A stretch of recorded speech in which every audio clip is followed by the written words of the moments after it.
불이 났습니다. 소방당국은 대응 2단계를 발령하고 소방차 60여 대와 진화 헬기, 소방대원 190여 명을 투입해 화재 2시간 만인 오전 8시 45분에 큰 불길을 잡았습니다. 오늘은 전국이 대체로 맑은 가운데 낮부터 찬바람이 불면서 밤사이 기온이 큰 폭으로 떨어지겠습니다.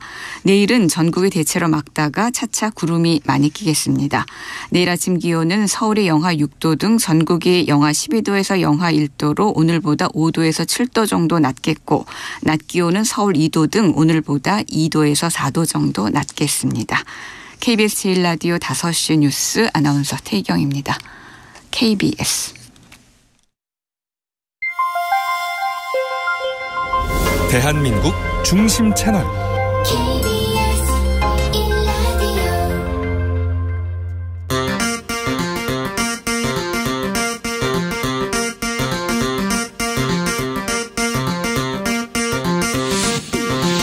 주진우 라이브.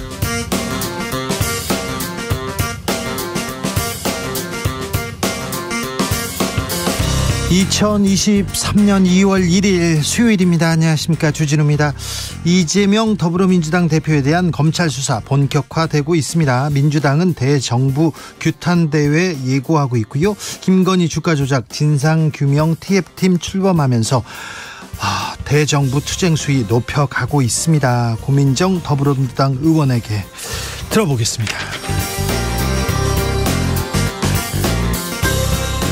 김기현, 안철수 국민의힘 전당대회 양강이다, 이런 얘기 나오는데요. 양강 주자 나란히 대구를 찾았습니다. 후보 등록일 하루 앞뒀는데 대구 당심 공략 나선 이유는 뭘까요? 이슈 티키타카에서 짚어보겠습니다.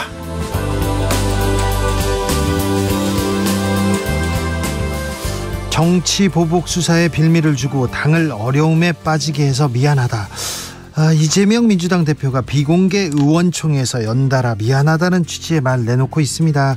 그간 검찰 수사에 대해서는 가급적 언급 회피했는데요. 이 말의 속내는 뭘까요? 공동혁신구역에서 짚어봅니다. 나비처럼 날아 벌처럼 쏜다. 여기는 주진우 라이브입니다.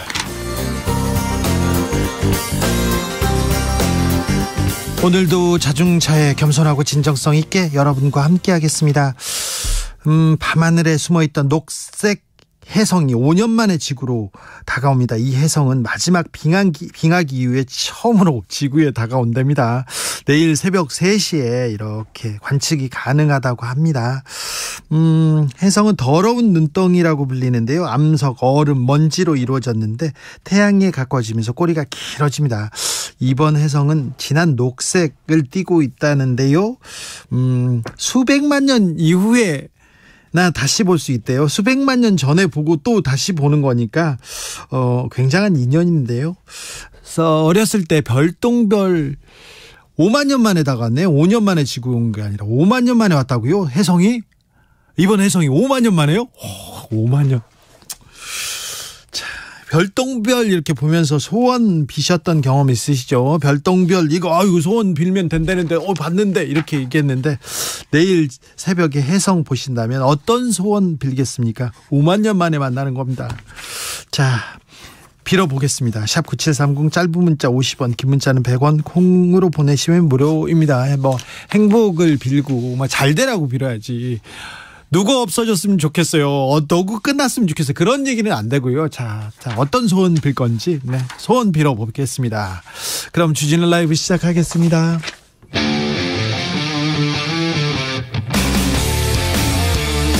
탐사보도 외길 인생 20년. 주 기자가 제일 싫어하는 것은?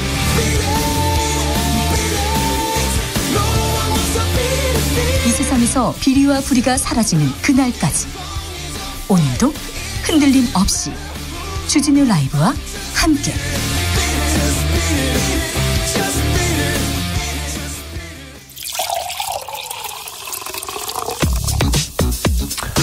진짜 중요한 뉴스만 쭉 뽑아냈습니다. 주스.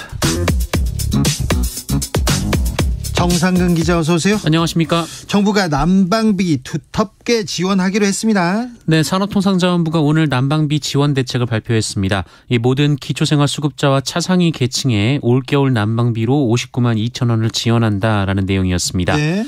전체 기초생활수급자 중 에너지 바우처를 받지 못하는 분들이 많고 또 그 못지않게 어려운 차상위 계층에 대한 난방비 지원이 미흡하다라는 지적이 제기되면서 추가 대책이 나왔습니다. 네. 추가 지원은 지난해 12월부터 올해 3월까지 이 동절기 4개월 기간에 가스요금을 할인해주는 방식이 될 것으로 보이고요. 아울러 에너지 바우처 지원 및 가스요금 할인 지원 대상자가 이 정보 부족으로 신청하지 못하는 문제도 해결하기 위해 노력하겠다라고 밝혔습니다. 주진우 라이브에서도 이 문제 계속 지적했는데 지적하자 난방비 두텁게 지원하기로 했습니다. 그런데 중산층 지원은 좀 없어요. 찾기 힘듭니다. 네, 윤석열 대통령이 중산층 서민에 대한 지원을 주문했습니다만 이 대통령실 최상목 경제수석은 어제 서민 계층에 대한 지원을 최대한 직접적으로 하는 게 우선순위라고 말했습니다. 문제는 재원이라는 지적이 나오고 있는데요. 이 중산층이라고 볼 수 있는 소득 하위 80%까지 지원을 한다면 이 추경을 편성해야 하지만 국민의힘은 민주당의 추경 편성 요구를 포퓰리즘이라 비판했기 때문에 여권의 고민이 깊어지고 있다라는 보도가 나왔습니다. 민주당은 어떤 안을 내놨습니까? 네, 민주당은 중산층까지 4,100만여 명에게 1인당 10만 원에서 25만 원씩 총 7조 2천억 원을 지원하자라고 거듭 요구하고 있습니다. 네. 이재명 민주당 대표는 공공요금 인상은 실질적으로 서민 증세라면서 윤석열 정권이 부자 감세에 매달리는 정성과 열정의 10분의 1만 이 서민들에게 쏟아도 이런 문제는 해결할 수 있다라고 비판했습니다. 공공요금 인상은 실질적인 서민 증세다. 이 말이 와닿는다는 사람들이 좀 많습니다. 네, 그래서 난방비에 대해서는 조금 더 많이 신경 써주셔야 됩니다. 그리고 서민들, 중산층 서민들 이번 겨울 나는데 너무 걱정하지 않게 해줘야 됩니다. 정치의 역할입니다. 그런데요, 더 큰 문제는 2월 고지서예요. 이런 분들 많습니다. 네, 1월 도시가스 요금 그리고 아파트 관리비 고지서가 각 가정에 전달되면서 이 난방비 폭탄이란 말이 나왔는데요. 쇼크예요, 쇼크. 네, 2월 고지서는 진짜 쇼크 수준이 될 것이다라는 전망이 나오고 있습니다. 실제로 11일 결제일로 지정한 분들의 경우 이 12월 중순에서 1월 중순까지의 난방비가 반영돼서 고지가 된 것으로 전해졌는데요. 설 연휴 이후 이 극심한 한파 기간 사용분이 반영되지 않았음에도 이 난방비가 50에서 60% 지난달에 비해서도 껑충 뛰었다라는 보도가 나왔습니다. 대부분의 국민들은 이번 달 중순에 고지서를 받게 되실 텐데요. 이때는 또 극심한 한파 기간이 겹쳐 있어서 인상폭이 더 커질 것으로 보입니다. 그러니까 추웠잖아요. 많이 보일러 많이 뗐는데. 네, 또한 올해 1월부터 이 전기료가 인상이 됐는데요. 그 인상폭이 킬로와트시당 13.1원으로 42년 만에 가장 높은 인상폭이었습니다. 이 난방비 그리고 인상된 전기료까지 관리비 고지서에 적용되는 이번 달은 부담이 상당할 것으로 보이는데요.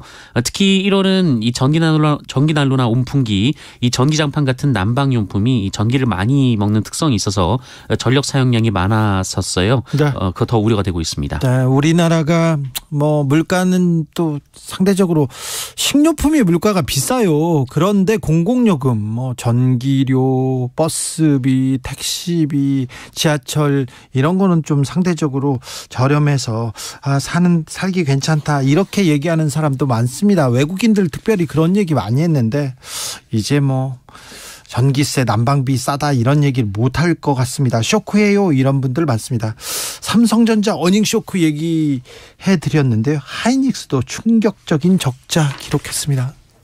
네, SK 하이닉스가 글로벌 경기 침체에 따른 메모리 반도체 업황 악화에 직격탄을 맞아서 10년 만에 분기 적자를 기록했습니다. PC와 스마트폰 등 수요 부진으로 메모리 수요가 줄고 제품 가격이 큰 폭으로 하락했기 때문인데요. SK 하이닉스는 지난해 4분기 영업 손실이 1조 7,012억 원에 이르렀고 이는 2012년 3분기 240억 원의 적자를 기록한 이후 10년 만에 분기 적자라고 합니다. 앞서 어제 확정 실적을 발표한 삼성전자 역시 지난해 4분기 반도체 부문의 영업이익이 전년 동기 대비 96.9% 급감한 2,700억 원에 그쳐서 겨우 적자를 면한 수준이었습니다. 여기에 인위적 감산을 하지 않겠다라는 삼성전자와는 달리 하이닉스는 올해 투자 규모를 지난해 대비 50% 이상 줄인다는 계획이어서요. 이 경제 전반에 큰 영향을 미칠 것으로 보입니다. 수출은 계속해서 마이너스 행진입니다. 네, 한국 경제를 떠받쳤던 수출이 맥을 못 추고 있습니다. 지난달 수출액이 462억 7천만 달러로 지난해 같은 달보다 16.6%나 감소했는데요. 수출이 4개월 연속 감소하고 있고요. 이것은 코로나 확산 초기인 2020년 3월에서 8월 이후 처음 있는 일입니다. 다만 지난해 1월 수출이 역대 1월 최고 실적을 낸 데 따른 기저효과도 일부 영향을 끼쳤다고 산업부는 설명을 했습니다. 반면 수입액은 589억 5천만 달러로 전년 동월 대비 2.6% 줄었는데요. 이로써 우리나라 무역 수지는 마이너스 126억 9천만 달러, 우리 돈으로 15조 6천억 원을 기록했습니다. 네, 11개월째 무역 수지 적자를 기록하고 있다고 합니다. 수출로 먹고 사는 나라인데 수출이 어렵습니다. 경제 어렵습니다. 경제에 대한 좀 대책을 좀 내주셨으면 하는데 계속해서 또 말씀드리겠습니다. 이태원 참사 유가족들이 윤석열 대통령에게 유감을 표했습니다. 네, 이태원 참사 유가족 협의회가 어제 윤석열 대통령을 향한 성명을 발표했는데요. 유가족들은 진상 책임 규명부터 2차 가해 방지까지 무엇도 제대로 이뤄지지 않았다라며 분노했고요. 또한 유가족들을 향한 제대로 된 사과 한마디 없는 대통령에게 깊은 유감을 표한다면서 재차 진정성 있는 사과 그리고 책임 있는 조처를 촉구했습니다. 박희영 용산구청장은 참사 직후에 권영세 통일부 장관한테 전화했습니까? 네, 박희영 구청장은 사고 발생으로부터 1시간여가 지난 밤 11시 23분쯤 이 권영세 장관에게 전화를 걸어서 상황을 보고했습니다. 그러나 정작 이 재난안전법 및 용산구 안전관리 계획에 따른 경보 발령이나 피난 권고, 소관 부서장 즉시 현장 출동 지시, 유관기관에 대한 교통 출입 통제 협조 당부 등 이 피해를 최소화하기 위한 조치는 취하지 않았다라고 합니다. 자, 지금 꼭 필요한 조치는 취하지 않고 권영세 장관한테 전화했어요. 박희영 구청장은 권영세 의원의 보좌관 지냈죠? 네, 맞습니다. 네. 아니, 조치를 취해야지 왜 전화만 하고 아무것도 안 했답니까? 네, 여기에 박희영 구청장은 사고 다음 날 이 구청의 미흡한 조치를 비판하는 언론 보도가 나오자 자신의 현장 도착 시간을 허위로 기재한 보도자료를 배포하기도 했다라고 하고요. 예. 이 현장 도착 시간을 오후 10시 50분이라고 기재한 보도자료를 배포하도록 지시했지만 박희영 구청장은 11시가 다 돼서야 현장에 도착했다라고 합니다. 이 문제에 대해서는 저희가 잠시 후에 생각하는 시간을 좀 가져보겠습니다. 여당은 가수 남진 씨 얘기로, 꽃다발 얘기로, 그 다음에 양말 얘기로 시끄럽습니다. 네, 가수 남진 씨와 배구대 국가대표 김연경 선수가 국민의힘 대표 선거에 출마한 자신을 지지했다는 취지의 SNS 게시물을 올린 김기현 의원에 대해 어제 이 남진 씨와 김연경 선수가 처음 본 사이이며 꽃다발도 본인들이 준비한 것이 아니다라는 좀 어이없다는 반응을 보인 바 있는데요. 네. 이를 두고 국민의힘 당권 주자들의 공세가 이어졌습니다. 안철수 의원이 비판했죠. 네, 안철수 의원 측은 유명인을 도구 삼은 거짓 마케팅도 문제지만 해명까지 거짓이라면 더 문제다라면서 이런 것이 바로 우리 당이 배격해야 할 구태라고 비판했습니다. 네. 반면 안철수 의원과 관련해서는 양말이 논란이 되고 있는데요.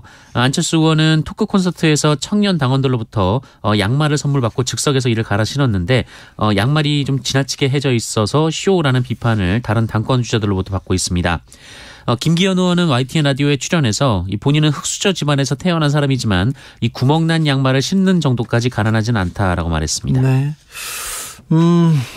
무릎을 꿇면서 윤석열 대통령과 혼연일체가 되겠다 이렇게 출마 선언을 한 최고위원 후보도 있습니다. 아직도 윤심 가지고 경쟁을 벌이고 있더라고요. 지금 당권 주자들.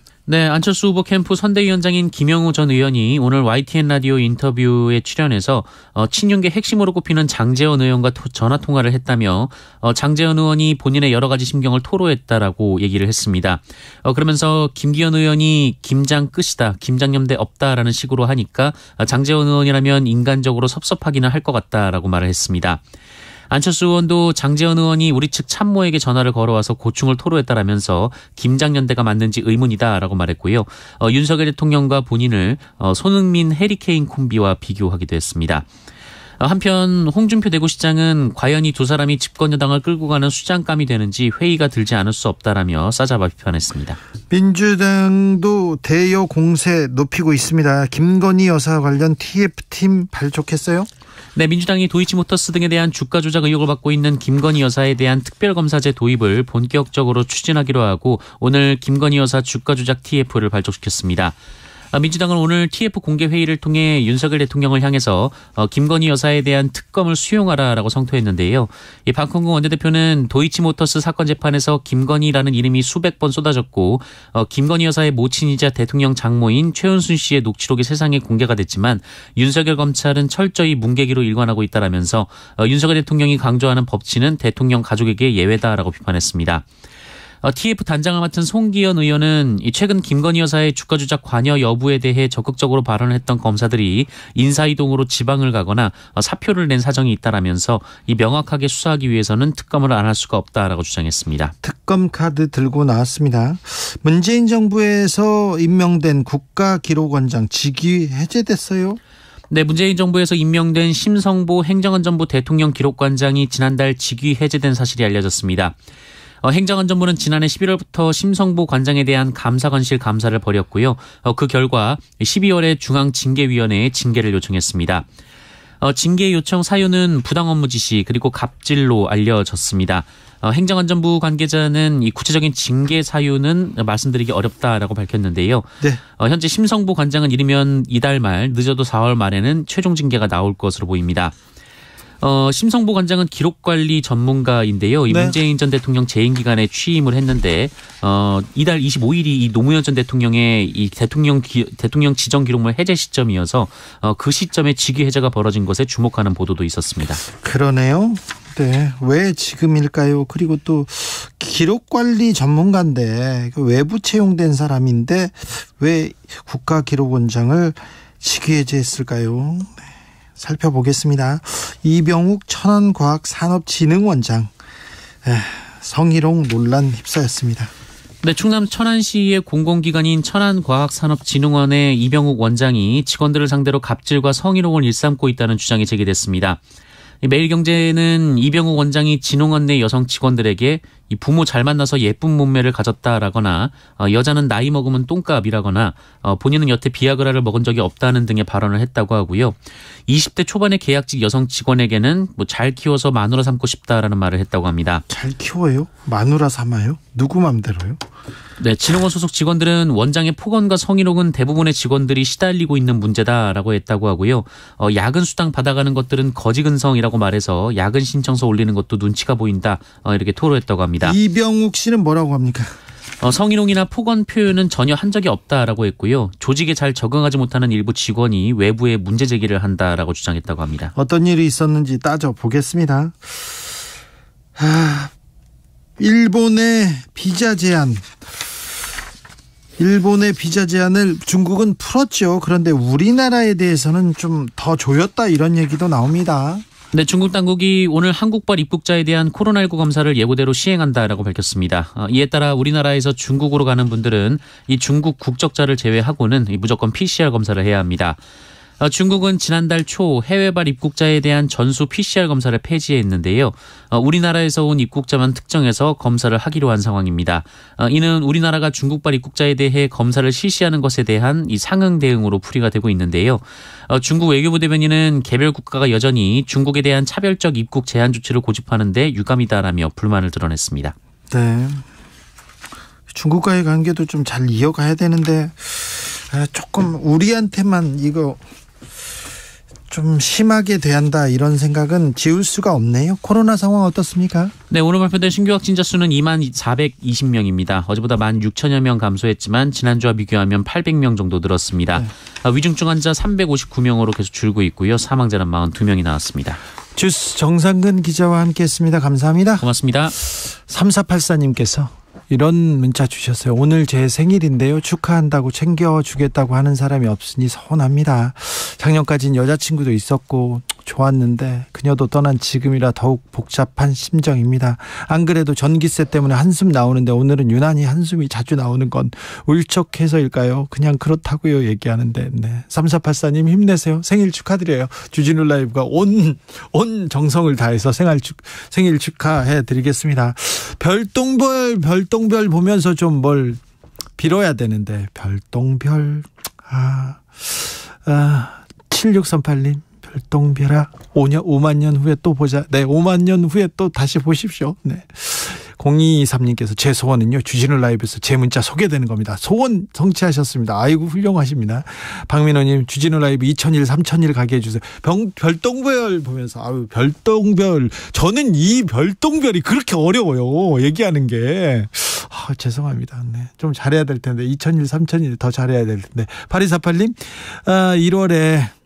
1월 30일에 군대 간 우리 아들 군 생활 건강하게 잘 보내게 해달라고 기도하렵니다.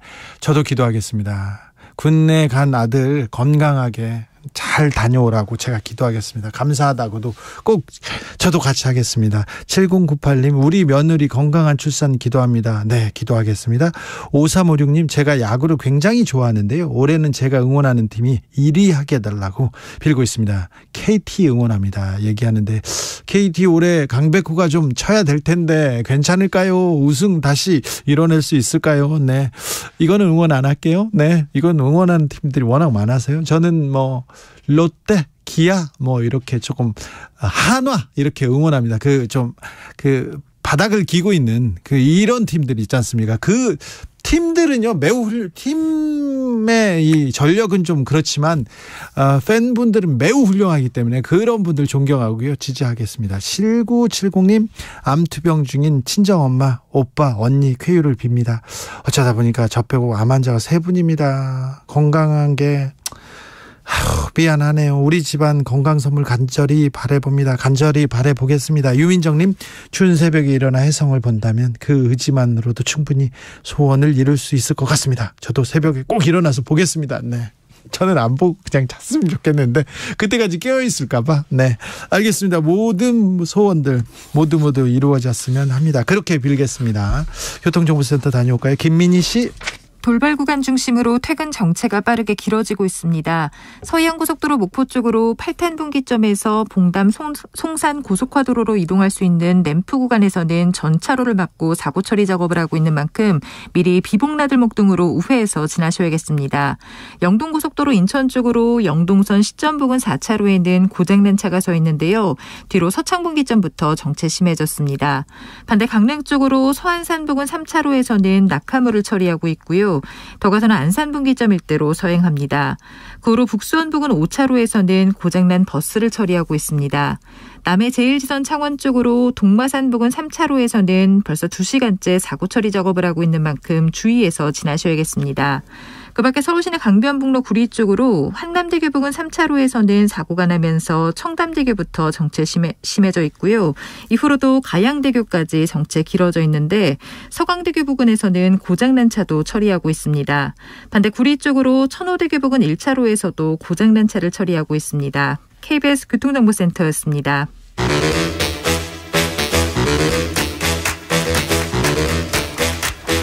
이것이 혁신이다. 여야를 내려놓고 관습을 떼버리고 혁신을 외쳐봅시다. 다시 만난 정치 공동혁신구역.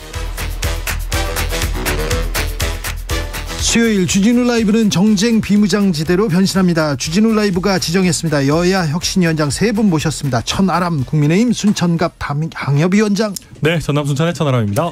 장경태 더불어민주당 의원. 네, 안녕하세요. 장경태입니다. 용해인 기본소득당 의원. 네, 안녕하세요. 용해인입니다. 천하람, 개혁보수 천하람 당대표 도전한다, 이런 얘기 나왔는데 아침에 라디오 봤습니다. 아, 그래요? 근데 저는 아직 최종 결심 중이다라고 했는데 벌써 기사가 나왔나 보네요. 결심해봐요. 내일 할 건데. 지금. 뭐 어차피 며칠 안 남았으니까 네. 조금만 지켜봐 주십시오. 그래요? 예. 당대표 준비하시는 거예요? 당대표.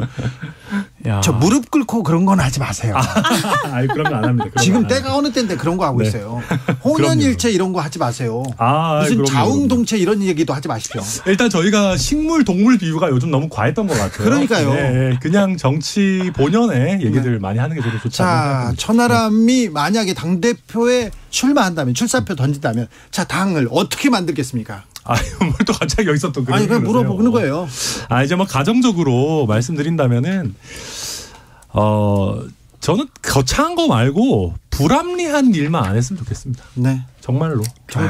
정치가 걱정을 국민들한테 끼치고 그러지는 않았으면 좋겠어요. 그리고 거짓말만 안 하고 이상한 것만 안 해도 됩니다. 그러니까 그러고 나서 보수가 있고 진보가 있는 거지. 네. 예, 저는 뭐 결국 기본의 회복, 그리고 사실은 미래로의 진일보 그런 부분들 늘 생각하고 있습니다. 장경태 의원님. 네. 국민의힘 이렇게 지켜보고 있을 거 아니에요. 어떻게 보고 계세요? 자, 지금 최고위원 출사표 다 던져요. 그다음 당대표 출마합니다. 일단 이 여러 가지 윤핵관 분들이 초기 세팅을 다 하셨다고 생각했을 텐데 정치는 생물이고 또 많은 당원과 국민들이 지켜보고 있다. 그렇기 때문에 정말 뭐 정치 공학적으로 세팅을 마치더라도 절대 그렇게 자기들이 원하는 대로 되지는 않고요. 뭐 과거에 이미 박근혜 정권 당시에 서청원 이 대표 후보와 김무성 대표 후보 간의 경쟁에서도 많이 여실히 드러나지 않았습니까? 이번에 유승민 대표 후보를 배제하기 위해서 했던 룰이 결국 나경원 후보에게 유리하게 작용을 했고 또 이후에는 나경원 후보까지도 제쳤지만 또다시 천하람 이 후보의 등장, 예비 후보의 등장으로 인해서 몰랐어. 네, 이런 건 예측이 어려운 거거든요. 그렇죠. 그렇기 때문에 국민의힘 윤핵관 분들도 좀 더 겸손한 마음으로 정치를 하셨으면 좋겠다 이런 생각이 들었습니다. 용혜인 의원 어떻게 보고 계십니까? 네, 이제 또 아직 제가 출마 선언을 한 것도 아닌데 이렇게 또 좀 전에 발언은 거의 출마 선언이었다. 이런 느낌이 좀 들었고, 단독이 나갈 것 같아요. 저는 이렇게 국민의힘 당대표 선거를 보면서 초등학교 반장 선거 할 때도 보면 이렇게 내가 뭘 하겠다 하다못해 내가 우리 반 학우들한테 뭐 햄버거라도 사겠다 이런 약속을 하잖아요. 초등학교 때부터. 네, 근데 국민의힘 선거는 그런 게 없어요. 아니요. 누가 선생님이랑 더 친하냐 그렇죠. 이런 걸 가지고 경쟁을 하고 있는 선거다. 윤석열 대통령과 혼연일체가 되겠다 막 이렇게 얘기하고 있잖아요. 네, 그래서 그건데 윤석열 대통령 입장은 물어본 겁니까? 그건 저희는 모르죠. 그러니까요. 그건 중요하지 않아요. 자기 마음대로 혼연일체 해도 되는 거예요. 지금 그건 중요하지 않아요. 지금 상당히 견제구를 많이 나누시죠. 그게 아니라 혼연일체가 되려는 사람의 입장도 좀 들어봐야 되는 거잖아요. 진정한 진유는 천하람이다 이런 겁니다. 아무튼 그 생각해 보니까 윤 대통령한테 물어봐야죠. 네, 그러니까요. 그분 자기 몸도 무거우신 분인데 근데 혼연일체 여러 사람이 다 가깝다고 얘기하는데 그분이 그렇게 5368님 천하람 진심으로 응원합니다. 이런 응원 메시지 오고 있습니다. 그런데 이거 하나 물어보고 갈게요. 그 김연경 선수 가수 남진 씨 찍은 사진 있잖아요. 그건 뭡니까 그거? 이게 실체가 뭐예요? 그러니까 지금 이제 얘기들을 종합을 해보면 김연경 선수랑 이제 우리 남진 씨 같은 경우에는 두 분 식사 자리가 있었던 거고 거기에 또 다른 분들도 몇 분 더 계셨던 것 같아요. 네. 그 다른 분들 중에 이제 한 분이 아마 김기현 의원 쪽이랑 미리 인연이 있으셔가지고 이렇게 근처에 있으니까 좀 같이 이렇게 인사라도 했으면 좋겠다 해서 이렇게 와서 자연스럽게 사진도 찍고 그랬던 것 같은데. 근데 이제 약간 이제 김기현 의원께서 조금 이제 세게 이렇게 쓰시다 보니까. 그렇죠. 네, 언론 플레이를 했는데. 그런 것 같습니다. 알겠어요. 예. 네. 아니 그 정도로 끝날 얘기는 아니고요. 이거 그래요? 완전 이 집권 여당의 당대표 후보 아니신가요? 새빨간 거짓말을 하셨기 때문에 예를 들면 당대표 선거에 나선 저를 응원하겠다고 했고 꽃다발까지 준비해준 김연경 선수와 남진 선생님께 진심으로 감사드린다 했는데 남진 선생님께서 바로 얘기하셨죠. 갑자기 나타나서 2, 3분 만난 거고 사진 찍으러 나타난 거죠. 들고 있는 쪽도 그쪽에서 갖고 왔다는 겁니다. 그럼 완벽하게 이거는 허위 사실이거든요. 그렇기 때문에 이거 허위 사실 6% 그냥 고소해도 될 것 같은데 요즘 고발 고소 좋아하시니까 하셔도 좋을 것 같은데 정말 좀 한심한 상황을 만드셨어요. 네. 근데 꽃은 또 그 중간에 계셨던 분이 준비하신 건지 이것도 알 수 없는 부분들이 있으니까 좀 봐야죠. 저는 좀 맺고 끊는 건 확실하게 하고 갔으면 좋겠다 생각이 들어요. 그러니까 김기현 의원이 오해가 있었다면 유감이다 이런 얘기를 하셨는데 저는 정확하게 본인이 몰랐을 수 있다는 생각은 들거든요. 보좌진과 그 자리에 있었던 다른 지인의 어떤 소통 속에서 본인의 오해가 있었을 수는 있지만 이 부분에 대해서 김연경 선수와 남진 씨에게 분명한 사과가 좀 필요할 것 같은데 도대체 왜 정부 여당의 인사들은 이렇게 사과 한 번을 제대로 못하는가. 이태원 참사도 그렇고 날리면도 그렇고 좀 그런 생각들이 듭니다. 사진 찍었다고 해서 김연경 선수한테 가서 막 악플에 거의 세례를 쏟아내는 그것도 좀 잘못됐는데요. 근데 안타까울 것 같아요. 김영공 선수. 참 갑자기 밥 먹다가 이게. 그러니까 사실은 봉변 이게 당하신 거죠. 봉변. 그러니까 저도 우리 국민 여러분들께서도 조금 이렇게 너그럽게 봐주셨으면 좋겠는 게 이게 정치인이나 연예인이나 유명 스포츠 스타 같은 경우에는 누가 사진 찍자고 하면 사실 거절하기가 쉽지가 않습니다. 거절하면 막 뒤에서 막 욕하는 사람. 네, 그리고 사진을 찍은 쪽에서 그걸 어떻게 활용할지는 또 사실은 그걸 본인 다 결정할 수 있는 부분들이 아니고 해서 너무 이렇게 뭐랄까요, 이렇게 좀 엄격하게 보시기보다는 좀 너그럽게 봐주셨으면 좋겠습니다. 아니, 저희가 사진 찍었다고 뭐라고 하는 게 아니고요. 정치인들 뭐 저희 당연히 사진 많이 찍지 않습니까? 뭐 온갖 행사에서 많이 찍는데. 저 이제 김연경 씨 사이드에서 말씀드리는. 그렇죠. 근데 이제 아무튼 이걸 김기현 후보가 악용했기 때문에 이렇게 봉변 당하신 거죠. 사실 악용을 안 하셨으면 사진 찍고 뭐 악플세례 받을 수 있었겠습니까? 원인 제공은 명백하게 김기현 대표 후보께서 하셨고 거기에 대해서 좀 정확하게 솔직 담백하게 사과하셨으면 좋겠습니다. 네. 오해받을 소지가 있다면 유감으로 생각한다 이렇게 넘어가는데 분명하게 사과하라 이렇게 장경태 의원은 짚고 넘어가겠습니다. 그런데요. 지금 일주일 동안 국민의힘 기류가 좀 달리 움직인다 이런 얘기도 있습니다. 여론조사 보면 또 윤핵관 김기현 후보가 막 그렇게 독주할 것 같았는데 그러지도 않은 것처럼 보이고요. 어떻습니까? 일단 안철수 의원이 제가 봤을 때는 캠페인을 잘하고 계시는 부분들이 있는 것 같아요. 지금까지. 그러니까 그래요? 이게 뭐랄까요. 애매함이라고 하는 부분, 그러니까 사실은 줄타기라고 하는 부분들이 쉽지 않은 거거든요. 근데 어찌됐든 본인은 비윤이 아니라고 얘기하면서 그럼에도 불구하고 반윤핵관 세력을 지금까지는 좀 잘 잡아 오셨던 거 아닌가 하는 생각이 들고 그러다 보니까 최근에 여론조사들에서는 지표상으로는 잘 나오는 것 같은데 네.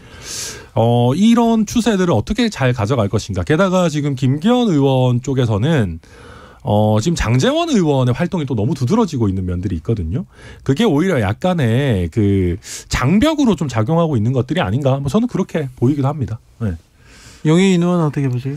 네, 뭐 여론조사 이런저런 여론조사 결과들 많이 나오는데 이게 이제 총선 1년 앞두고 아마 국민의힘 당원들도 이 여론조사 결과들을 지켜보고 있을 거다라는 생각이 들어요. 네. 그리고 우리 국민들이 얼마나 무섭습니까? 그러니까 2017년에 박근혜 대통령을 탄핵하고 나서 그 이후 5년 만에 정권이 넘어갈 거라고는 사실 많은 사람들이 쉽게 생각하지는 못했거든요. 그런데 못하면 심판한다라는 이 국민들의 대한 국민 무서운 줄 국민의힘이 좀 아셔야 된다라는 생각이 들고 언제는 국민들은 심판할 수 있다라는 것을 알고 있기 때문에 아마 이 여론조사의 결과에 따라서 당심도 좀 영향을 받지 않을까라는 생각도 듭니다.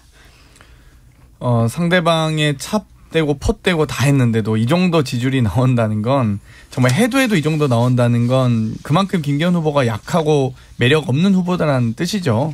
뭐 이미 유승민도 치워줘, 나경원 후보도 치워줘, 이 정도까지 이 고속도로 뚫어줬는데 시속이 100km도 못 넘는다. 그런 차는 폐차해야 되는 거 아닙니까? 그러니까 그럼에도 불구하고 어찌되건 이 윤핵관 분들이 열심히 노력하시는 것 같긴 한데 그럼에도 불구하고 지금 입당한 지 정말 뭐 1년여 채 되지도 않는 안철수 후보에게 밀리는 건 깊이 반성해야 될 부분입니다. 다른 당권 주자들이 많은데 네. 천하람이 나가야 되는 이유가 뭡니까? 근데 제가 오늘은 이게 뭐 제가 이제 출마해서 뭐 이렇게 하는 게 아니고 사실은 좀 변화가 필요한 건 맞잖아요. 그럼에도 불구하고 제가 사실 오늘은 패널로 나온 거기 때문에 그렇게 하면 이게 또 공정하지 않을 수가 있는 부분들이 그러면 있어서. 제가 국민의힘 그러니까 출마를 하실지 안 하실지 모르겠지만 국민의힘 당대표 선거를 보면서 좀 당부드리고 싶은 걸 오늘 또 천하람 위원님도 여기 계시니까 좀 말씀드리면 이 IMF에서 이제 주요 나라들의 경제 성장률 예측 수치를 발표했는데 전 세계 많은 나라들을 그러니까 전 세계 경제 성장률도 그렇고 뭐 미국, 중국, 일본, 독일 같은 나라들 다 상향 설정했거든요. 근데 한국만 0.3% 이제 하락을 예상을 했어요. 그러니까 그만큼 한국의 경제 전망이 어둡다는 건데 집권 여당의 대표 선거에서 이에 대한 대안들이 전혀 나오지 않고 있다. 근데 지금도 이 문제에 대해서 관심이 없는데 과연 당대표가 된다고 한들 이 경제 문제에 대해서 관심을 가질까라는 생각이 좀 들어서 천하람 위원님이 만약에 출마를 하신다면 집권 여당의 대표 선거가 정말 부끄럽지 않은 선거가 될 수 있도록 좀 이런 담론들을 많이 논의해 주셨으면 좋겠습니다. 네, 당연히 국민의힘 당원의 한 사람으로서 저희 전당대회가 뭐 의미 있고 또 충실한 그런 전당대회가 되기를 당연히 바랍니다. 네. 자, 김건희 여사가 설 이후에 광폭 행보 이어가고 있습니다. 오늘도 뭐 관저에서 뭐 행정관, 대통령실 행정관들과 밥을 먹었다 이런 얘기 나오고요. 여성 의원들하고 계속 밥을 먹고 있고 이렇게 공개 행보 이렇게 이어가고 있는데 어찌 보십니까, 장경태 의원님? 저는 이 로타군을 번쩍 들어 안아 올리는 모습을 보면서 아직도 정신은 못 차리셨구나 이런 생각이 들었습니다. 아니, 지금 힘이 세서 가지고 들어 올릴 수도 그래서 있죠. 옆에서 보던 윤석열 대통령도 보다 못해 그러다 떨어뜨리겠다고 농담이라고 하지만 말씀하시지 않았습니까? 그러니까 정말 아픈 아이의, 그리고 얼마 전에 수술이 끝난 아이를 들어 올린다? 그런 일을 어떻게 할 수 있죠? 저는 상식적으로 이해는 잘 가지 않고요. 뭐 여러 가지 지금 이미 언론 보도를 통해서 위드 헤브론과 이 여러 아산병원과의 이미 협력 시스템이 갖춰져 있음에도 불구하고 마치 본인이 막 등장해서 뭔가 일사천리로 진행된 것처럼 억지 스토리를 이렇게 짜는 걸 보면서 참 대통령실의 노력도 참 불쌍하다는 생각도 들었고요. 어찌되었건 이 생명엔 순서가 없습니다. 오히려 이 의료 봉사 단체가 정말 이 어려운 아이들의 이 시급함과 엄중함을 따져서 이 치료 순서를 정하기 때문에 정치인들이 이렇게 개별적으로 개입했다고 해서 순서가 바뀌고 무슨 일이 일사천리로 진행되고 그렇게 돼서 안 되거든요. 그렇기 때문에 좀 더 앞으로는 아예 관여를 안 하시는 게 좋다. 그리고 이왕이면 외국 나가실 때 외교 순방길에도 특별히 좀 이벤트 하지 마시고 그 해당 국가의 의사를 충분히 좀 반영했으면 좋겠습니다. 아마 그 해당 국가나 우리 본인인 로타군의 의사를 확인하는 부분도 분명히 있지 않았을까 싶습니다. 뭐 제가 그 단편적인 사진에 나오는 표정만을 보고 할 수는 없지만 그 사진의 로타군 표정이 뭐 그렇게 불쾌해한다거나 당혹스러워하는 그렇게 느껴지지는 저는 않았어요. 굉장히 그래도 좋은 어떤 마음으로 웃고 있는 뭐 그런 사진이었던 것 같고요. 김건희 여사가 지금 이제 로타군과 관련해 가지고는 지속적인 관심을 그래도 가진 것 같습니다. 성탄절에도 뭐 아마 병문안도 갔던 것 같고 이런 식으로 해서 지속적으로 이런 어떤 뭐 로타군에 대해서 관심을 가지고 이런 부분은 저는 뭐 충분히 평가할 수 있는 부분들이 있다.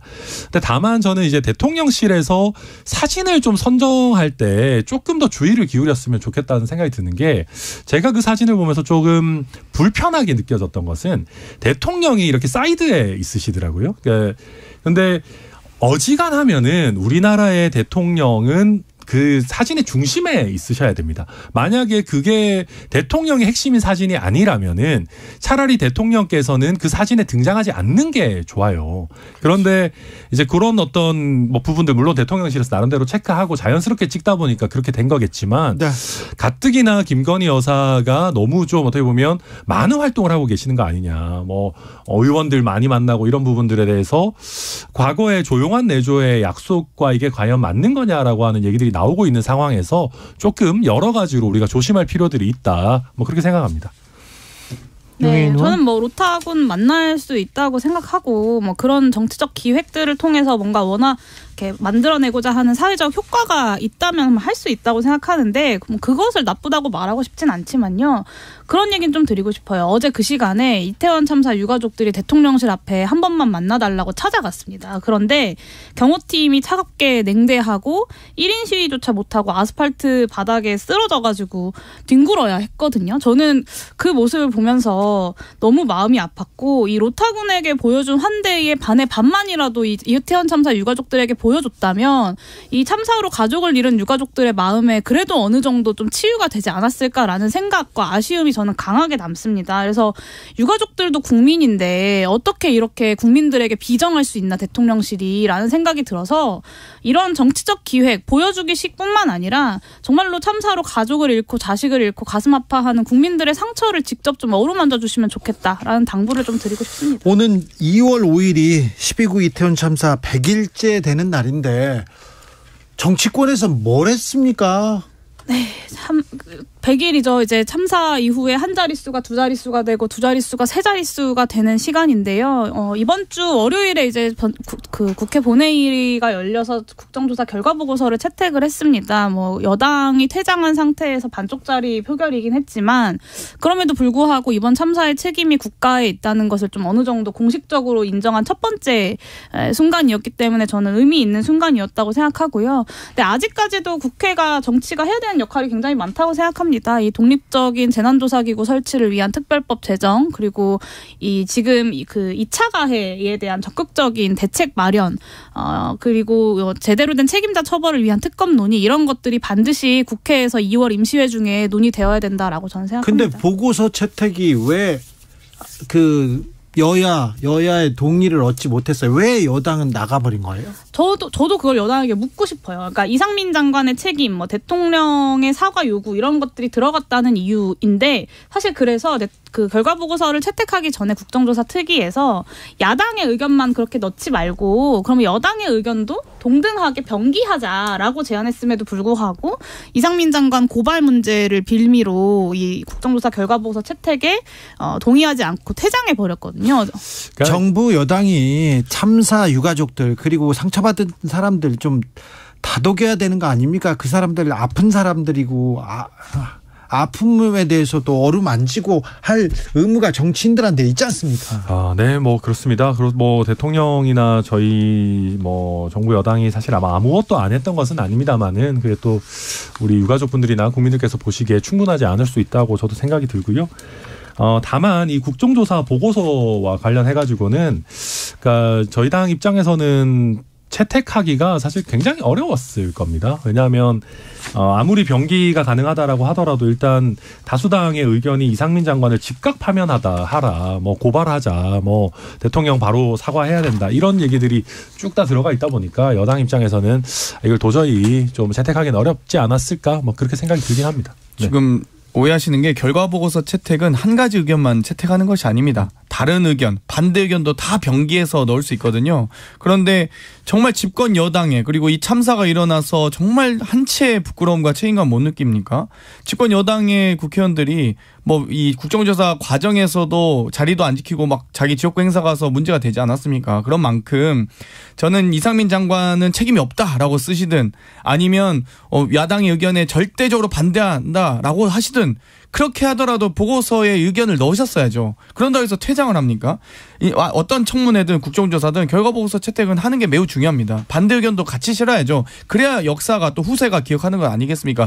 재발 방지하고 책임자 논의하자면서요. 그런데 무책임하게 이렇게 다 퇴장하면 앞으로 결과보고서 국정조사 무슨 의미로 합니까? 그러니까 정말 저는 진짜 일말의 부끄러움을 그럴 거면 국정조사 특위위원회 안 하셨어야죠. 여당 의원님들도 다 안 하신다고 하셨어야죠. 왜 하셨습니까, 저는? 이태원 참사 관련해서 민주당이 더 진상규명하기 위해서 이렇게 더 노력하는 자세를 보여줘야 되는데, 민주당은 김건희 주가 조작 진상규명 TF팀 출범시켰어요? 저희가 이제 여러 가지 지금 2월 10일에 김건희 여사를 비롯한 도이치모터스 주가 조작의 최종 판결이 남아 있습니다. 네. 그런데요, 한 열흘여 남겨두고 담당 수사검사를 뭐 유학 보낸다거나 지방으로 좌천시킨다. 네. 이건 사실 납득하기 어렵거든요. 불과 열흘 후면 최종 판결인데 왜 그렇게 했을까? 저희는 도저히 이해하기 어렵고요. 판결이 열흘 남았으니까 이제 뭐 다 끝났다 하고 지금 보내는 겁니까? 아니면 판결을 보통 종료하고 나서 인사발령을 내더라도 내죠. 근데 열흘을 더 있는다고 해서 뭐 크게 그게 지금 뭐 인사적체가 해소됩니까? 아니면 뭐 지금 판결에 무슨 영향이 있겠습니까? 당연히 판결까지 마무리하고 가는 게 맞고요.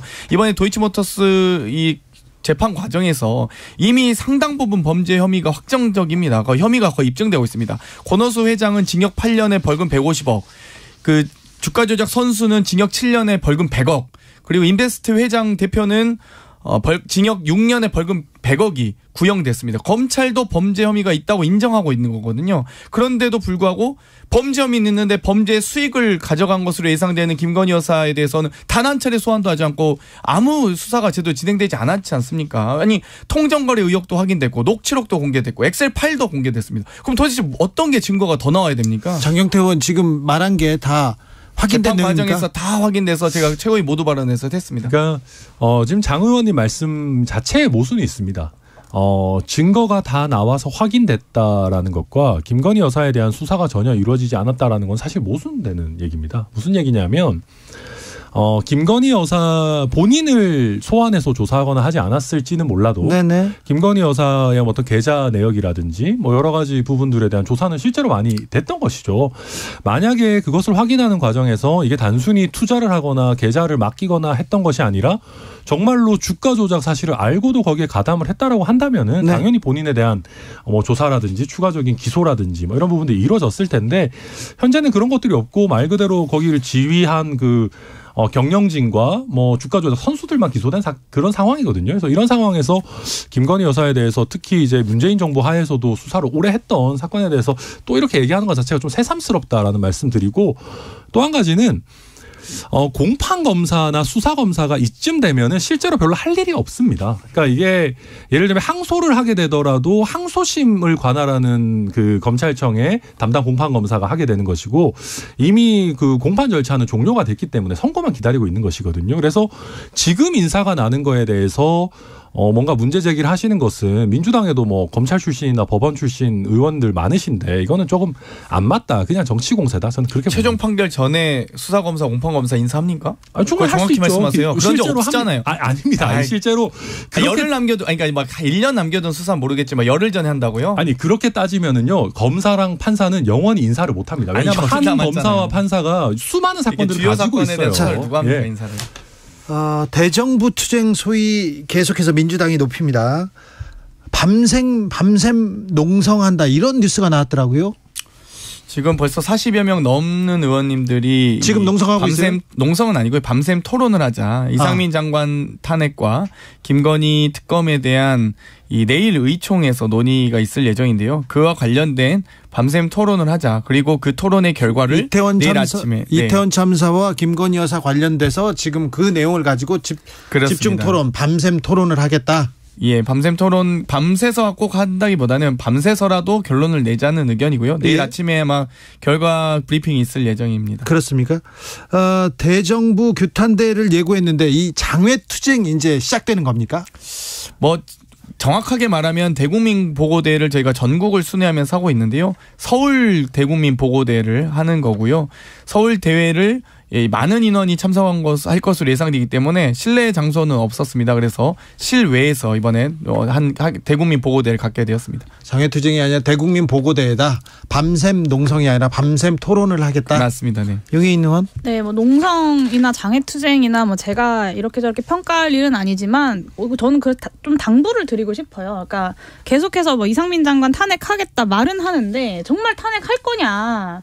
왜 그것을 지금까지도 결론을 짓지 못하고 아직까지도 의원들이 밤샘 토론을 하고 있어야 되는가가 사실 저는 좀 의문이에요. 네. 그러니까 원내대표께서도 계속해서 이상민 장관 탄핵하겠다라고 말을 했는데 정말로 탄핵할 의지가 있다면 이것을 좀 뭐 의지가 있는 정당들 야3당 이렇게 좀 힘을 모아서 좀 빠르게 논의를 진행해야 되는 게 아닌가라는 생각이 들어요. 이상민 장관이 이제 어제 그 재난안전 시스템을 배우겠다고 미국으로 출국했다고 하거든요.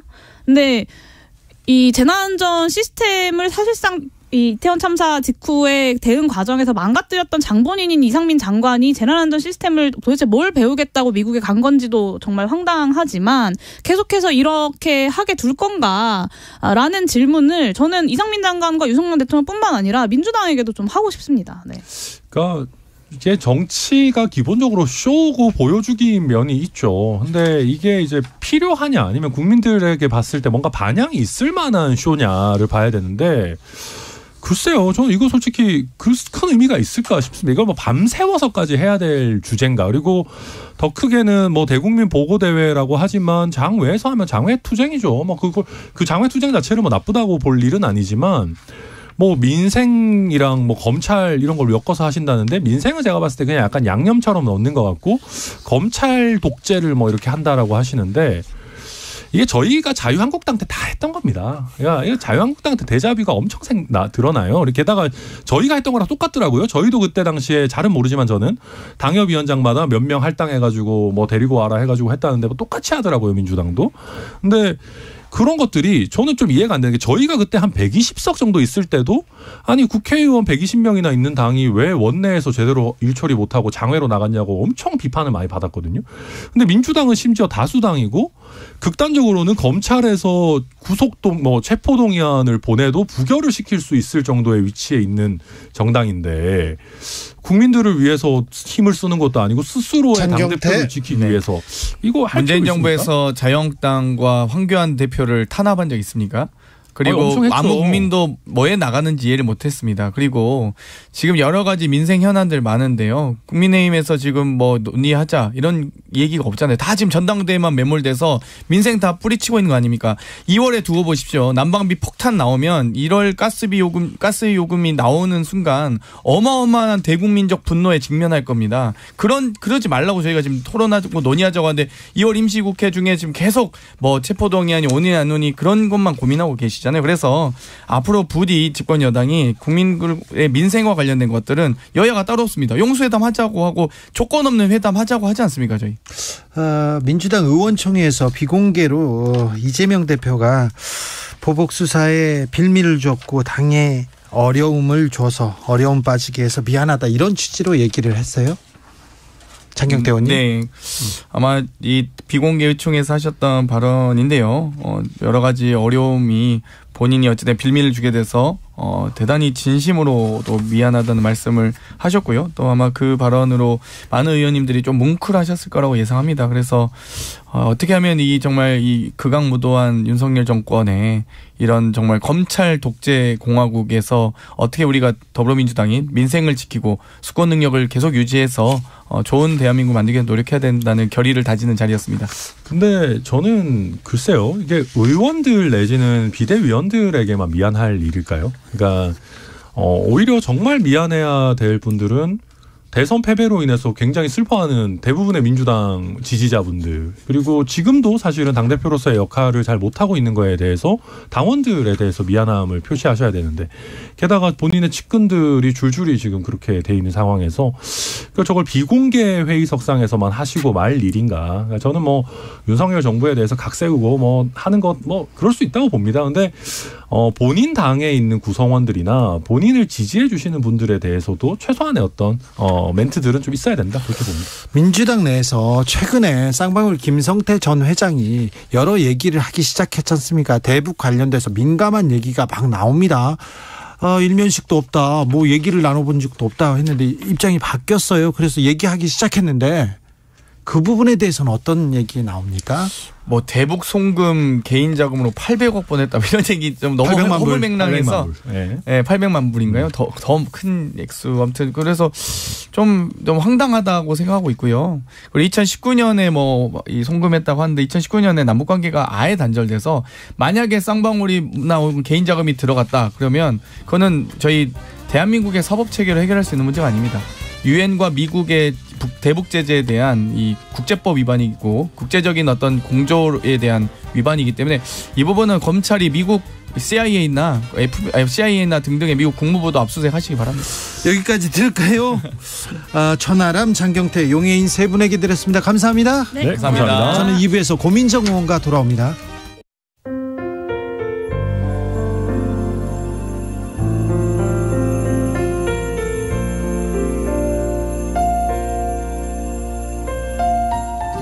KBS 라디오 연중기획 희망충전 대한민국 519번째 이야기.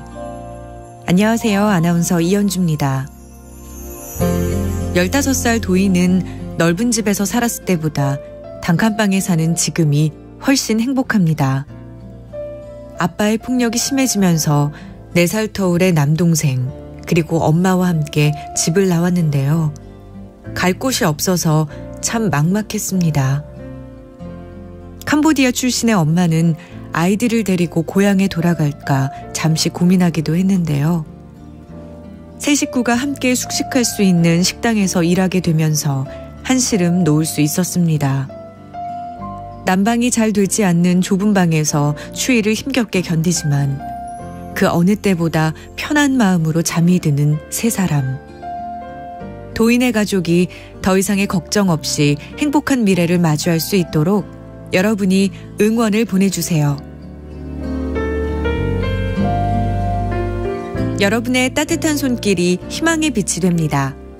ARS 060-700-1580 060-700-1580 한 통화 3,000원으로 희망을 선물해 주세요. KBS 라디오 연중기획 희망충전 대한민국은 초록우산 어린이재단, 인탑스 주식회사 그리고 청취자 여러분과 함께합니다. ARS 060-700-1580 한 통화 3,000원입니다.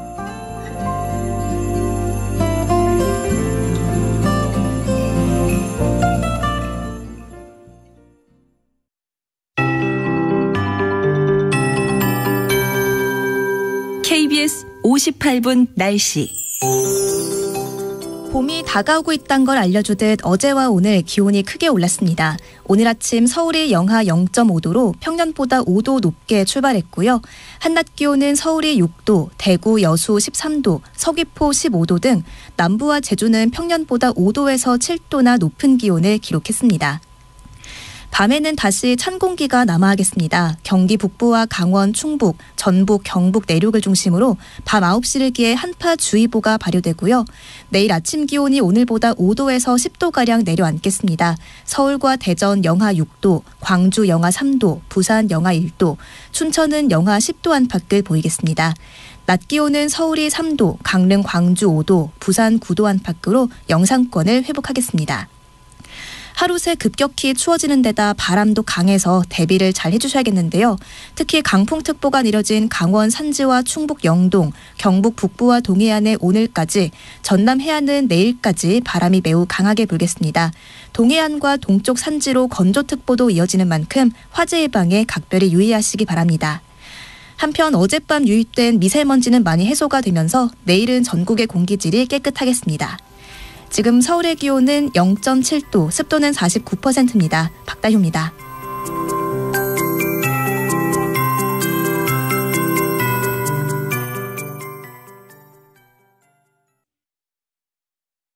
정성을 다하는 국민의 방송 KBS가 6시를 알려드립니다. AM 711kHz, FM 97.3MHz, KBS 1라디오입니다. HLKA.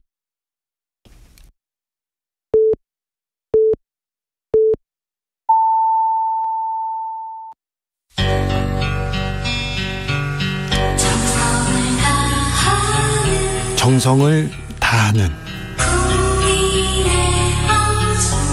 국민의 방송 KBS 주진우 라이브. 그냥 그렇다고요. 이 시각 라디오 정보센터 뉴스입니다. 수출 감소세가 지속되면서 지난달 무역 적자가 126억 달러로 역대 최대를 기록했습니다. 주력 품목인 반도체 수출액은 44% 넘게 감소했습니다. 정부가 에너지 바우처 대상이 아닌 기초생활수급자와 차상위 계층에게도 가스요금 할인을 최대 59만 2천 원까지 늘리기로 했습니다. 김성태 전 쌍방울그룹 회장의 대북 송금 시기와 맞물려 경기도가 이재명 당시 도지사 명의로 북한에 보내는 친서를 작성한 것으로 확인됐습니다. 검찰은 2019년 당시 경기도가 작성한 이재명 지사 명의의 친서 초본과 최종본 등을 입수해 작성된 경위를 조사하고 있습니다. 참여연대가 지난달 30일 대통령 비서실이 더불어민주당 김의겸 대변인을 고발한 과정에 대해 정보 공개를 청구했습니다.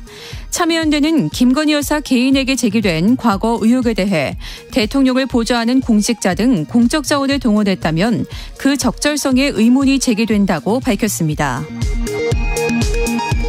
3월 초부터 자영업자나 소상공인이 보유한 7% 이상 고금리 대출을 저금리로 갈아탈 수 있게 됩니다. 지금까지 라디오 정보센터 뉴스 정한나였습니다.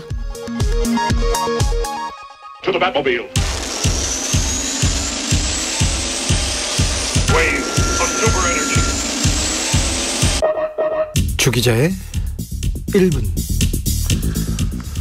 이태원 참사 당일인 10월 29일 저녁 용산구청 당직자들은 이태원역으로 출동할 준비를 하고 있었습니다.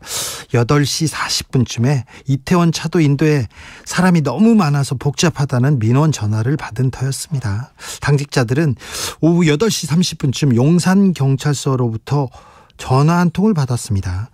전쟁기념관 북문에서 남영역 쪽으로 담벼락 시위 전단을 제거해달라는 요청이었는데 당직자들은 응하지 않았습니다. 그러자 박희영 용산구청장이 직접 지시를 합니다. 구청장은 그 단체 메신저방에 8시 59분쯤 이렇게 집회 현장에 가서 전단지를 수거하라는 지시를 내렸습니다. 지시를 받은 비서실장은 오후 9시에 용산구청 당직자들한테 시위 전단지를 수거하라고 명령했습니다.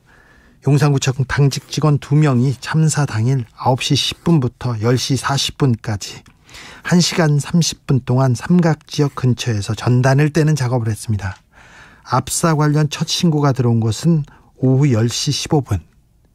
그러니까 사람이 깔려 있을 때 그 시간에 구청 담당 직원들이 사고 현장에 가지 않았고요. 인파 관리를 하지 못했습니다. 대신 전단을 떼고 있었습니다. 이태원 참사 100일이 다 되어 가는데 아직도 참사 원인이 뭔지 밝혀지지 않았습니다.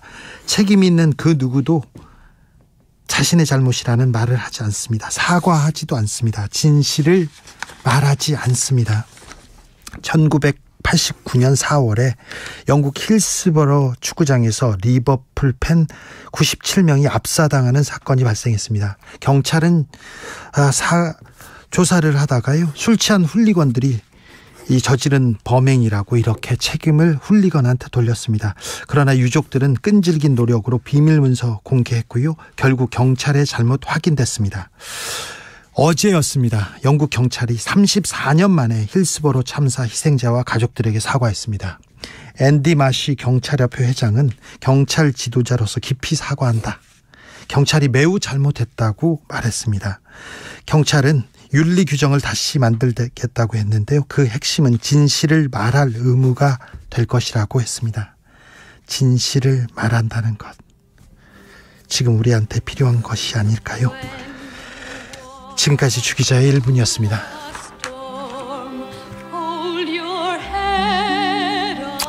어둠을 두려워하지 말아요. 폭풍을 헤치고 당신은 결코 홀로 걷지 않을 테니 You will never walk alone. 회전목마 뮤지컬의 한 부분입니다. 리버풀 축구팀의 이렇게 응원가이자 힐스버러 참사 희생자 추모곡이기도 합니다.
훅 인터뷰. 모두를 위한, 모두를 향한 모두의 궁금증 훅 인터뷰.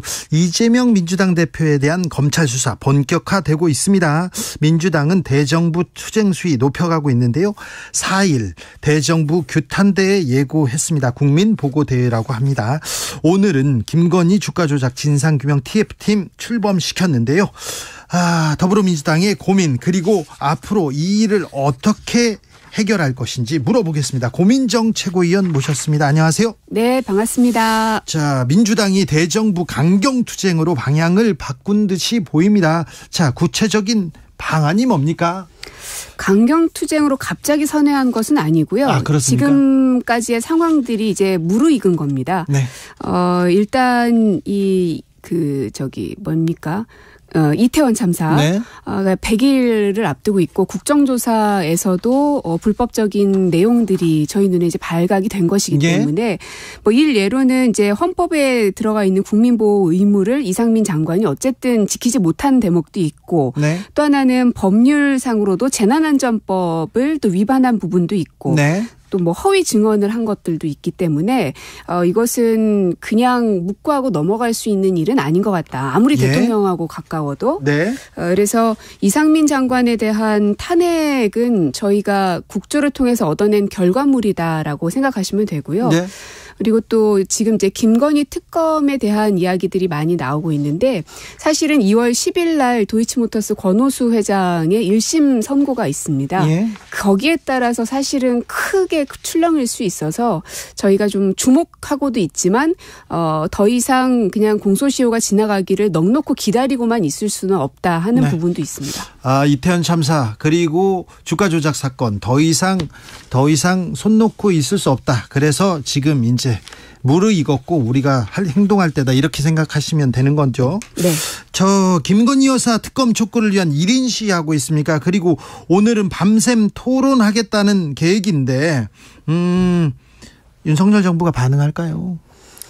반응 안 하면 안 하는 대로 국민들도 계속 보고 있을 테니까요.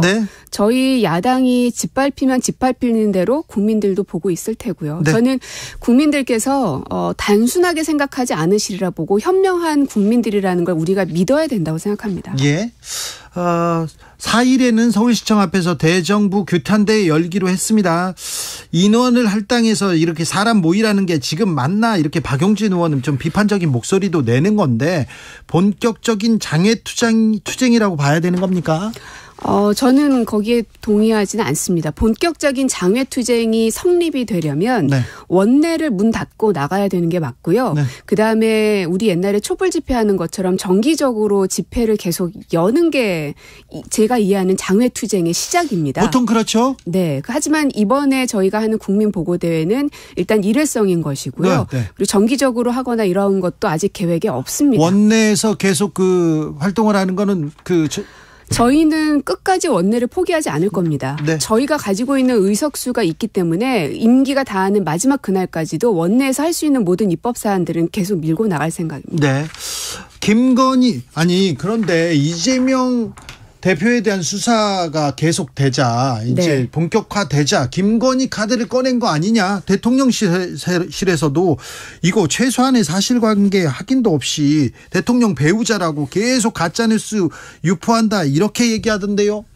이게 가짜뉴스인지 의혹 제기인지는 국민들이 판단하실 텐데요. 예전에 아마 여러분 언론중재법 기억하실 텐데 국민의힘이 핏대 높이면서 했던 얘기가 뭐냐면 언론의 의혹 보도를 못하게 하는 것은 언론의 재갈을 물리는 것이고 탄압하는 것이다라면서 반대했었습니다. 그때 얘기했죠. 맞습니다.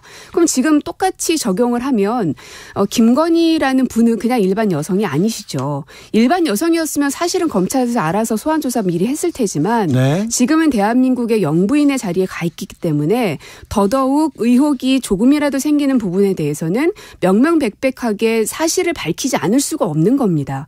어떻게 그것을 부인하고 진실이 무엇인지 저희도 모르는 상황인데 무조건 대통령실에서 거짓이라고 말하면 다 거짓이 됩니까? 어쨌든 국민들도 언론도 야당도 의혹에 대해서 풀리지 않는다면 오히려 김건희 여사께서 당당하게 나서셔서 그것은 내가 전혀 가담되지 않은 것이다라고 털면 되는데 도이치모터스 주가 조작에 대해서 저희가 소환에 임하라고 얼마나 100번 1000번 얘기했지만 꿈쩍도 하지 않지 않습니까? 그래놓고선 의혹 제기를 가짜뉴스다. 이거는 탄압의 정도를 자꾸 넘어서는 것 같습니다. 아무튼 국민의힘에서는 계속해서 민주당이 김건희 여사 스토킹하고 있다 계속 얘기해요. 그렇게 따지면 한동훈 장관 또 유상범 의원도 좀 강하게 얘기하셨던데 뭐 김기현 후보는 마찬가지고 이분들도 이재명 스토커 하고 계시죠. 이분들 눈에는 난방비 폭등이나 택시비 올라가는 거 그다음에 대출금리 올라가는 거는 눈에 보이지도 않나 하는 생각이 듭니다. 사실 국민들은 그거에 거기 관심이 있는데 민생 좀 챙겨주세요 하는데 지금 정치권은 정부 여당은 여당은 당권 경쟁하면서 다른 얘기만 하고 있고 윤심 얘기만 하고 있고 민주당은 왜 검찰 얘기만 하고 있냐 이런 얘기 나오지 않습니까? 저희들도 그 부분에 대해서는 비판을 아주 겸허히 받아들여야 된다고 생각하고요. 네. 그래서 이재명 대표가 검찰 소환에 자꾸 응하는 이유는 수사할 테면 다 해라. 다만 우리는 민생에 좀 관심을 갖고 거기서 싸웁시다라는 호소를 지금 드리고 있는 겁니다. 여당을 향해서도. 네. 안 하겠다고 하면 계속 거기에서 정쟁이 벌어지니까. 그러니까 정부 여당에서도 이재명 대표가 죄가 있으면은 밝혀지겠죠, 그렇게. 네. 그러니 그거는 좀 그만 놔두시고 난방비 문제 어떻게 할 겁니까? 이게 취약계층 처음에는 한 100만 정도를 지원하는 걸로 했다가 200만 정도까지 올리겠다고는 했지만 이게 취약계층에만 해당되는 부분은 아니라고 봅니다. 특히 소상공인들 상가 운영하시는 분들은 어쩔 수 없이 계속 난방을 떼야 되기 때문에 감당하기가 어려울 것이고 네. 아파트에 살고 계시는 대부분의 중산층들도 난방비 폭등 때문에 어려움을 겪고 있기 때문에 더 많은 층위의 분들에게 에너지 지원을 해야 된다. 오히려 거기에서 좀 여야가 싸웠으면 좋겠습니다. 네. 지역민들 많이 만나시죠? 네, 오늘도 한 200~300명 같이 행사를 좀 하고 왔는데요. 무슨 얘기 많이 하십니까? 아무래도 그러니까 정치권의 그 정쟁에 대해서는 좀 멈췄으면 한다는 말과 함께 부동산 문제, 네. 그다음에 난방비, 전기세 이런 거에 대한 걱정들이 너무너무 많으세요. 네. 그런 걱정이 많은데 오늘 민주당에서는 김건희 주가 조작 진상규명 TF팀 출범했습니다. 네. 자, 어떻게 접근해야 된다고 어떻게 가야 된다고 보십니까? 사실 그 TF는 오늘 갑자기 출범된 건 아니고요. 벌써 진작부터 비공개 회의는 계속 진행을 해왔던 팀입니다. 근데 앞서 말씀드린 것처럼 지금 이 권오수 회장의 그 선고가 이제 며칠 앞으로 다가오고 있기 때문에 네. 알면서도 저희가 그냥 바보처럼 그냥 있을 수는 없는 노릇이어서 국민들에게 촉구하고 검찰에게 다시 한번 촉구하는 겁니다. 빨리 수사하라고. 네. 그래서 제가 예전에 한동훈 장관에게 대정부 질의 때 물었던 게 수사를 할 수 있는 방법이 뭐가 있냐. 나는 법조인이 아니어서 잘 모른다 치고 법조인의 전문가이시니 소환 조사하는 것 말고 뭐가 있습니까? 아무리 물어봤지만 답변을 하질 않습니다. 지금 김건희 여사의 그 문제 제기가 지난 대선 이전부터 계속 있었으니 1년도 넘게 있는 건데. 네, 1년 동안 근데 1년 넘게 진상 규명하라, 주가 조작 어떻게 됐냐, 조사하라, 수사하라 얘기를 했는데 네. 아직도 꿈쩍 않고 있잖아요. 그래서 저희는 더는 미룰 수가 없다는 겁니다. 저희가 할 수 있는 방도를 국회 안에서 할 수 있는 모든 걸 해야 되지 않겠습니까? 그래서 저희가 만약에 검찰이었으면 당장 수사했죠. 근데 그런 권한이 없으니 국회가 할 수 있는 특검법을 도입하겠다는 겁니다. 김건희 여사 측에서는 이 얘기에 대해서는 전혀 반응하지 않고요. 지금 연일 광폭 행보를 보이고 있습니다. 의원들하고 밥을 먹고요. 그리고 또 어제만도 공개 일정 3개를 소화했는데 어찌 보고 계십니까? 참 김건희 여사께서 뉴스를 많이 보시고 나름의 정무적 판단을 하고 있는 것 같은 좀 느낌이 드는데 네? 잘하고 있다고 스스로 판단하실까가 참 궁금합니다. 왜냐하면 지금 윤석열이 보이지 않고 김건희만 보입니다. 그것은 국민들이 선택한 거는 윤석열 대통령이지 김건희 영부인을 뽑은 게 아니거든요. 네. 그러면 때로는 전략적으로 오히려 대통령에게 이목이 쏠릴 수 있도록 영부인은 오히려 좀 비켜주고 빠져주는 게 사실은 도리가 맞거든요. 네. 그래서 보수 진영에 계시는 일반 당원들, 국민들도 영부인에 대한 그 불만의 목소리들이 자꾸 커지는 것 같긴 합니다. 네. 알겠습니다. 민주당 입장에서는 그러면 윤석열 대통령보다 김건희 여사가 이렇게 많이 나오는 게 도움이 되는 거 아닌가요? 안 그랬으면 좋겠어요. 저희는 진짜요. 어쨌든 바로 직전에 정부를 운영했던 사람이고 뭐 저는 이제 청와대에서 근무했기 때문에 네. 당장에 외교 관계가 이란하고 어그러졌죠. 일본하고도 어그러지고 완전 끌려다니고 있죠. 중국, 미국은 말할 것도 없고 이 문제 풀어야 됩니다. 네. 그리고 부동산이 굉장히 지금 폭락하고 있고 금리는 아주 급격하게 올라가고 있는데 지금 서민 경제에 대한 뉴스가 많이 안 보여서 그렇지 시름을 앓고 계시는 분들이 수도 없이 많거든요. 이 문제 어떻게 해결할 건지에 대해서 네. 정부는 답을 내야 되죠.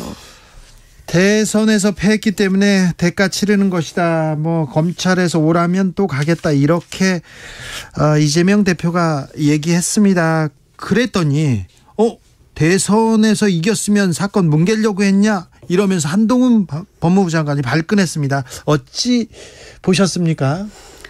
이미 장관의 언어가 아닌 분이시죠. 그래서 한동훈 장관이라고 이름 붙이기도 참 민망할 지경인데요. 이 개개인의 개별적인 사건에 대해서 언급하지 않는 거는 아주 기본 중에 기본임에도 불구하고 뭐 그걸 다 깨고 있는 게 장본인이어서요. 네. 뭐 빨리 정치를 하겠다라는 그런 생각이 앞서가다 보니 그런 실수의 발언들이 나오는 게 아닌가 싶습니다. 그렇습니다. 아무튼 이재명 대표의 발언에는 한동훈 장관이 빠지지 않고 이렇게 코멘트를 그러게요. 합니다. 네. 전에 없던 일이에요. 최근에 검찰에서 김성태 쌍방울 전 회장의 진술들이 계속 쏟아지고 있습니다. 어제만 해도 모친상을 대리 조문을 보냈다. 전화통화도 한 번이 아니라 두어 번 했다 하고 대북 송금했다. 고맙다는 얘기도 계속 나오고 있는데 이 상황 어찌 보고 계십니까? 차라리 이럴 거면 네. 검찰 수사 공개적으로 합시다. 공개적으로? 네. 법정에서 이 공개 재판하는 것처럼 네. 검찰이 피의 사실을 공표할 수 없다는 건 법에 근거되어 있기 때문에 이분들이 이름을 내지 않고 계속 언론사에다가 기사를 흘리고 있는데 네. 검찰에서 하는 이야기이기 때문에 실제로 그 증인들이 혹은 피의자들이 어떤 대답을 했는지는 아무도 알 수가 없습니다. 아직 모르죠. 실제로 그 조성은 씨, 그 고발사주 사건, 네. 조성은 씨도 그랬잖아요. 검찰발로 흘러나온 나에 대한 뉴스가 팩트가 아니다. 그러니 녹화된 영상과 증언록들을 나에게 보여다오라고 항의까지 하시지 않았습니까? 네. 즉 현재 검찰발로 나오는 기사들이 팩트인가 아닌가에 대해서는 저는 100% 다 믿을 수가 없습니다. 네. 이재명 대표 2번 소환했고 이제 또 소환하겠다고 합니다. 어찌 됐든 검찰 주변 그리고 정치권 주변에서는 구속영장 청구 가능성 여전히 높다고 관측하는데 네. 고 최고위원은 어떻게 보십니까? 만에 하나 이제 체포동의안이 오게 되면 뭐 그럴 수 있다라고 이제 가정을 깔고들 많이 말씀하시지만 저는 굉장히 초유의 사태라고 생각합니다. 왜냐하면 죄가 있는 게 밝혀졌기 때문에 체포를 할 게가 아니라 네. 수사를 하는데 증거인멸이나 도주의 우려가 있기 때문에 구속을 해서 수사하는 거지 않습니까? 네. 그런데 야당 대표입니다. 시시각각 모든 것들이 언론에 노출될 수밖에 없는 사람입니다. 예. 누구를 만났든지 누구와 무슨 얘기를 했든지 다 브리핑이 될 수밖에 없는 사람이어서 도주의 우려는 없죠. 네. 그래서 이 체포동의안을 내는 것 자체가 저로서는 참 받아들이기 어렵고 그렇다 하더라도 그래도 우리는 모든 가정들을 이제 상정해야 되니까 그게 왔을 때 이제 우리 민주당이 어떻게 판단해야 될 것인가. 그런데 민주당 네. 체포 동의안이 이렇게 국회로 오면 부결하는 거 단언하기 어렵다 이렇게 말씀하셨어요. 실제 당내 기류가 그렇습니까? 기류가 어느 쪽으로 이렇게 기울었느냐라고 물으신다면 진짜 제가 단언하기가 어렵습니다. 아, 그래요? 네, 알 수 없습니다. 네.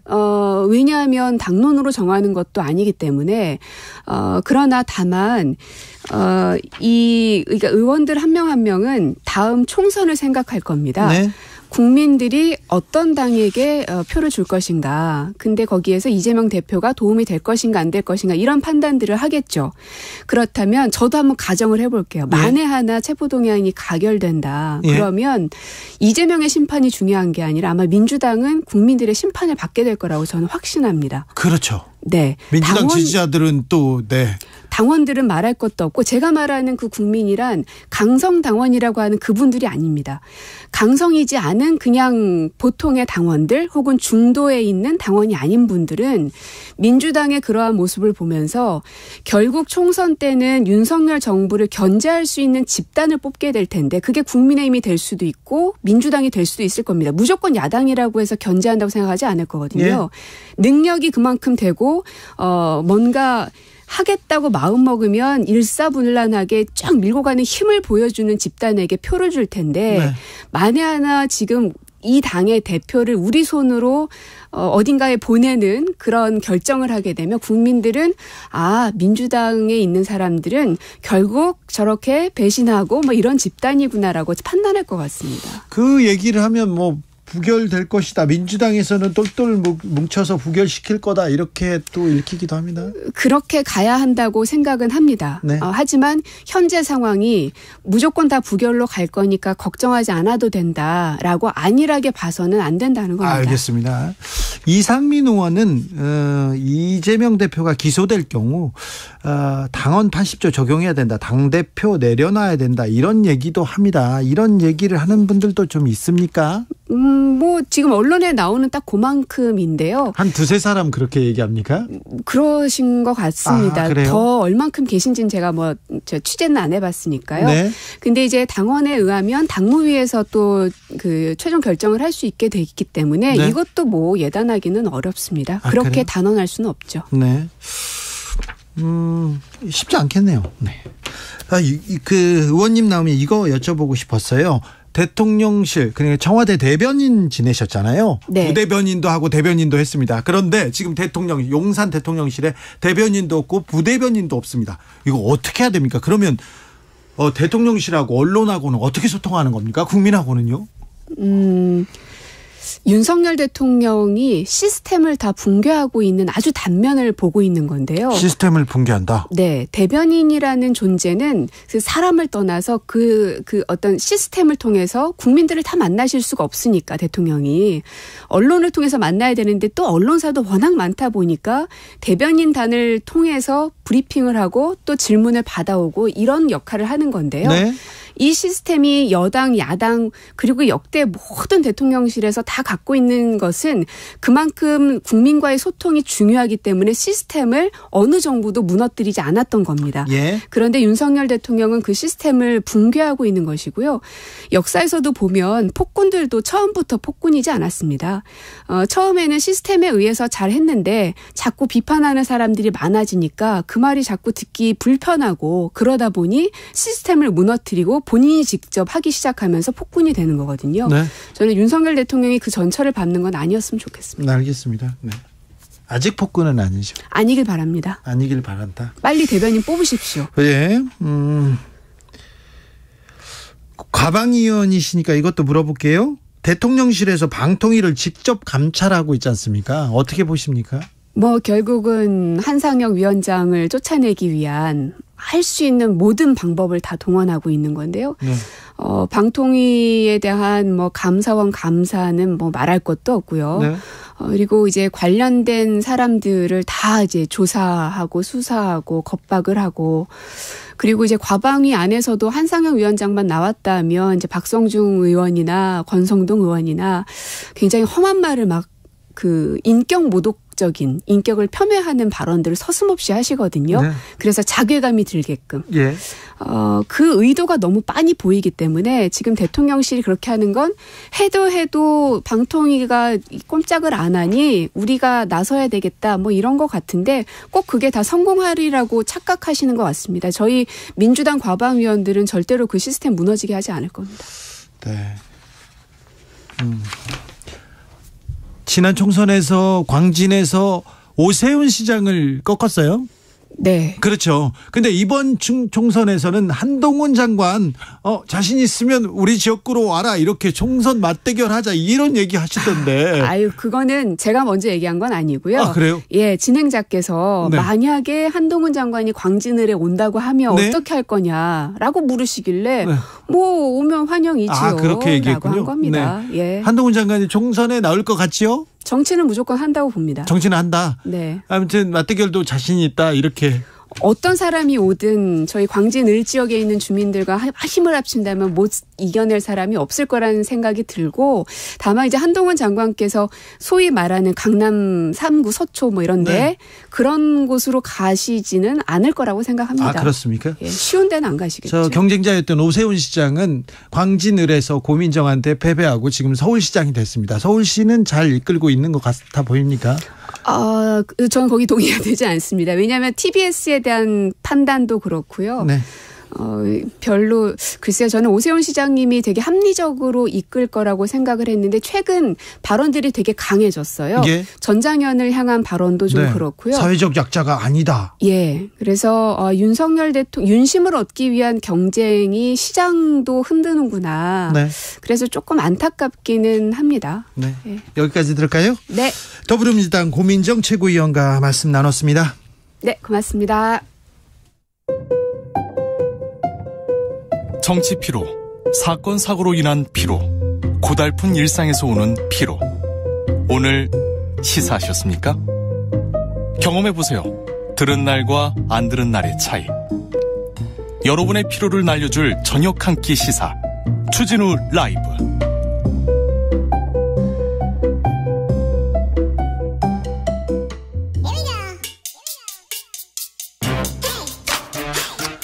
과학을 향한 진지한 고민, 과학과의 수다.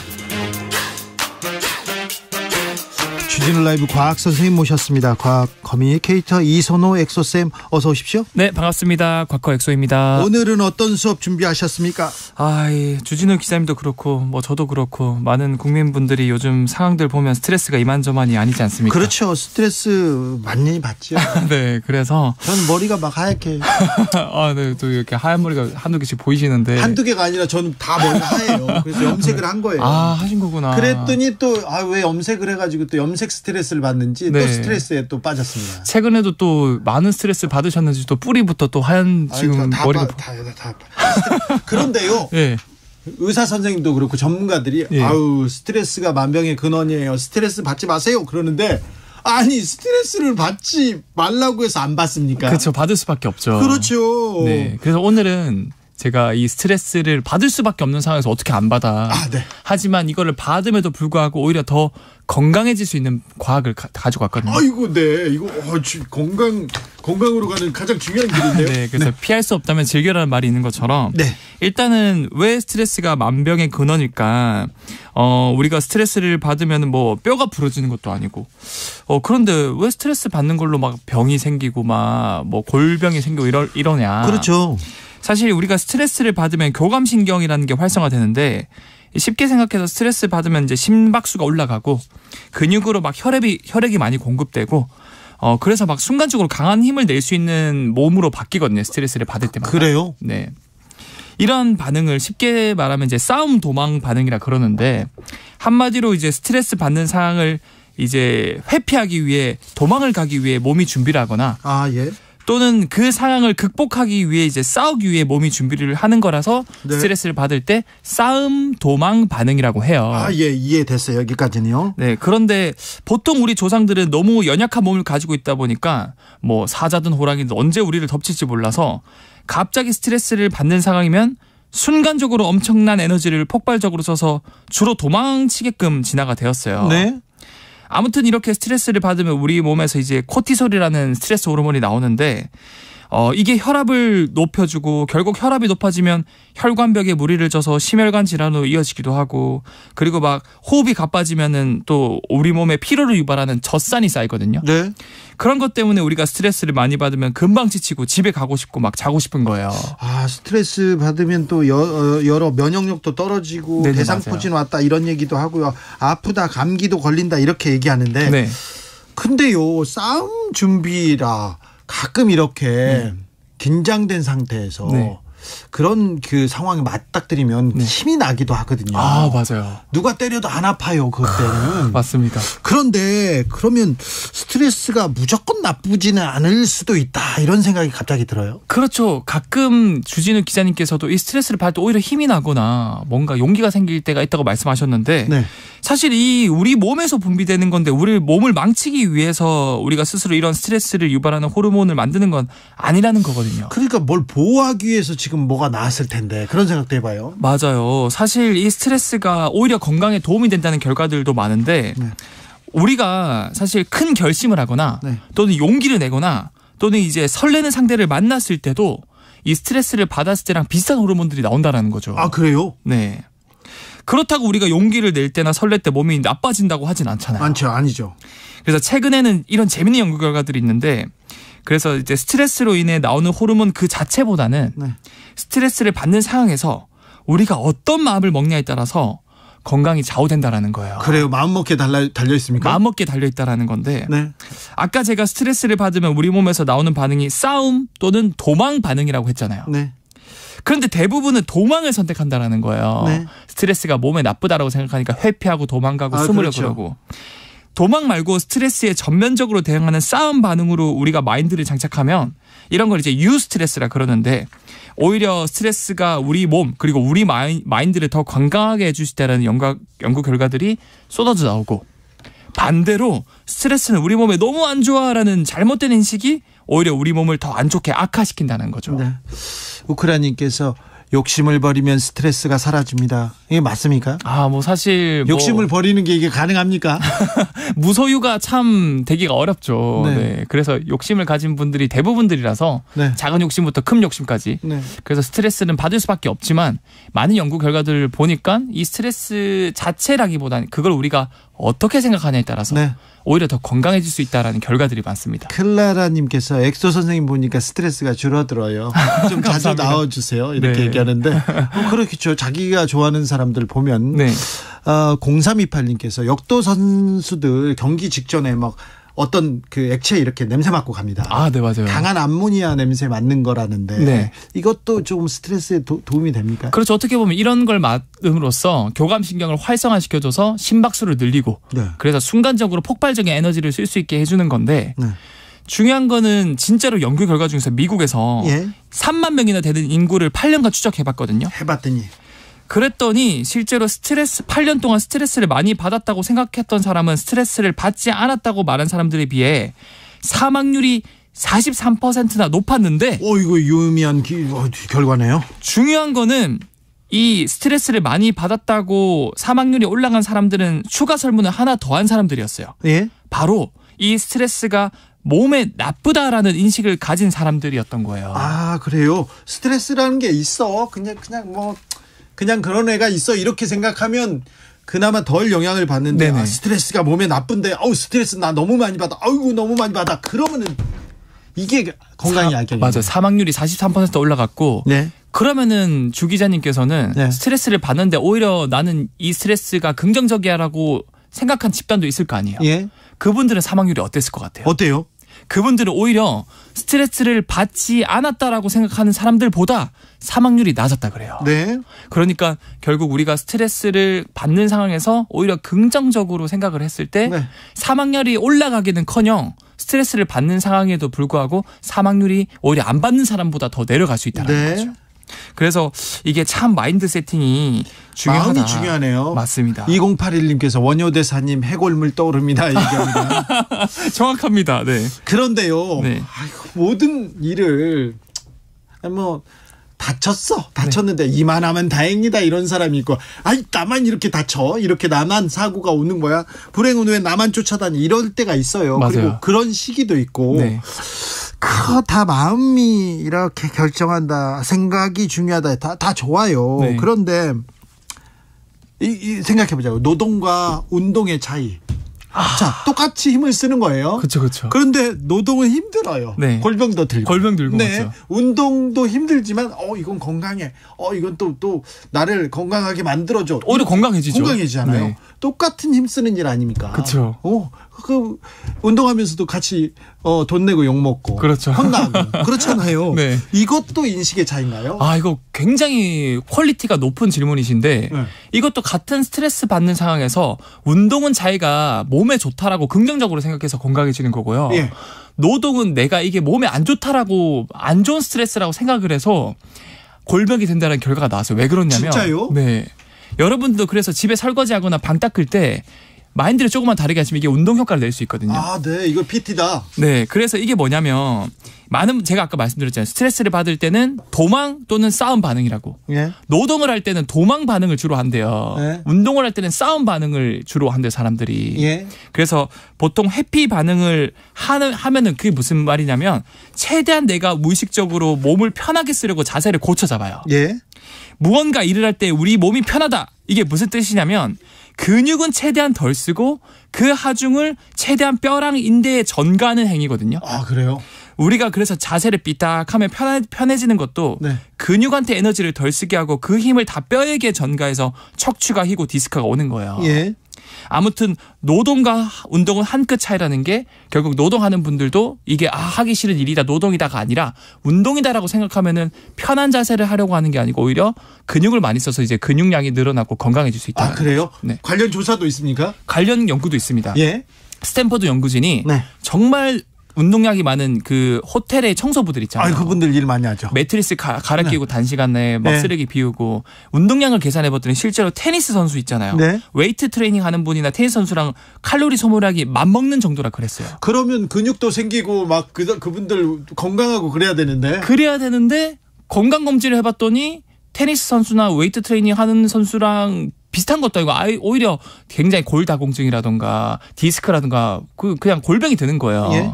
그래서 이분들이 이분도 이제 마인드 세팅을 해줘야 되겠다. 연구진들이 뭐 매트리스 갈아 끼울 때는 이 정도의 칼로리가 소모됩니다. 쓰레기 비울 때 이 정도 칼로리가 소모됩니다. 이거 운동이에요? 라고 알려주고 체크리스트를 줬거든요. 네. 한 달 뒤에 예. 비교군 그런 체크리스트를 안 준 그 호텔 청소부랑 비교를 했을 때 월등히 체지방이 감소하고 근육량이 증가했다 그래요. 정말요? 네. 그러니까 집에서 이제 가사 노동 하시는 분들 네. 그 어머님들 막 이렇게 반찬 준비하고 그러면 이거 운동이야. 나 서서 이렇게 서서 운동하는 거야. 이거 몸에 좋아, 건강에 좋아, 이렇게 근육에 좋아 이렇게 생각해야 됩니다. 그렇죠. 이왕 하는 거 어차피 해야 될 거면은 네. 하기 싫어 노동하면 이게 골병이거든요. 네. 근데 한 번이라도 이거 그냥 운동이다. 이왕 하는 거 나 PT 할 시간에 이거 운동한다 생각하자 하면은 오히려 나빠지는 게 아니고 건강에 좋아질 수 있으니까 네. 여러분들도 이 싸움 도망 반응해서 도망만 치지 마시고 스트레스 반응해서 싸움으로 스트레스를 이겨내시기를 부탁드립니다. 5405님 저는 얼마 전부터 설거지를 할 때요 천천히 하는 습관을 들였습니다. 그랬더니 팔목도 덜 아프고요 어깨도 덜 뭉쳐서 설거지에 대한 스트레스가 줄어든 걸 느꼈어요. 이거 그렇다고 해서 네. 집에 있는 분들한테 막 설거지를 더 열심히 해 몸에도 좋아 이렇게 얘기하면 등짝 맞죠. 그렇죠. 네. 어쩔 수 없는 상황에서는 좀 긍정적으로 생각하자. 자, 귀여운 연님께서 내일부터 웃으면서 일을 해야 되겠네요. 그러니까요. 일을 하면서 앉아 있는 것도 이거 운동이다. 몸에 좋다. 이렇게 생각해야 되겠습니다. 맞습니다. 자, 과학 커뮤니케이터 이선호 엑소쌤이었습니다. 감사합니다. 네, 감사합니다. 교통정보센터 다녀올게요. 김민희 씨. 사고가 잇따르면서 퇴근 정체가 더 심해졌습니다. 서울시내 올림픽대로 하남 쪽으로 동작대교 부근 3차로에서는 사고가 나면서 노량진 수산시장부터 정체 심하고요. 이후로도 암사대교까지 더딘 흐름 이어지고 있습니다. 동부간선도로 이정부 쪽으로 성동분기점 부근 1차로에는 고장난 차가 서 있어서 부근으로 많이 혼잡해졌고요. 반대 성수분기점 쪽으로 월계 1교를 앞두고도 사고가 나면서 도봉터널 중간 지점부터 정체입니다. 내부순환로 성수분기점 쪽으로 홍지문 터널 3차로에서도 사고가 나면서 성산램프부터 더딘 흐름 이어지고 있습니다. 수도권 제1순환고속도로 일산에서 판교 쪽으로 중동나들목 진출램프 2차로에서도 사고 처리 작업을 하고 있고요. 서해안고속도로 목포 쪽으로 8탄 분기점에서 봉담 송산 고속화도로로 이동할 수 있는 램프 구간에서는 전 차로를 막고 사고 처리 작업을 하고 있는 만큼 미리 비봉나들목 등으로 우회해서 지나셔야겠습니다. KBS 교통정보센터였습니다.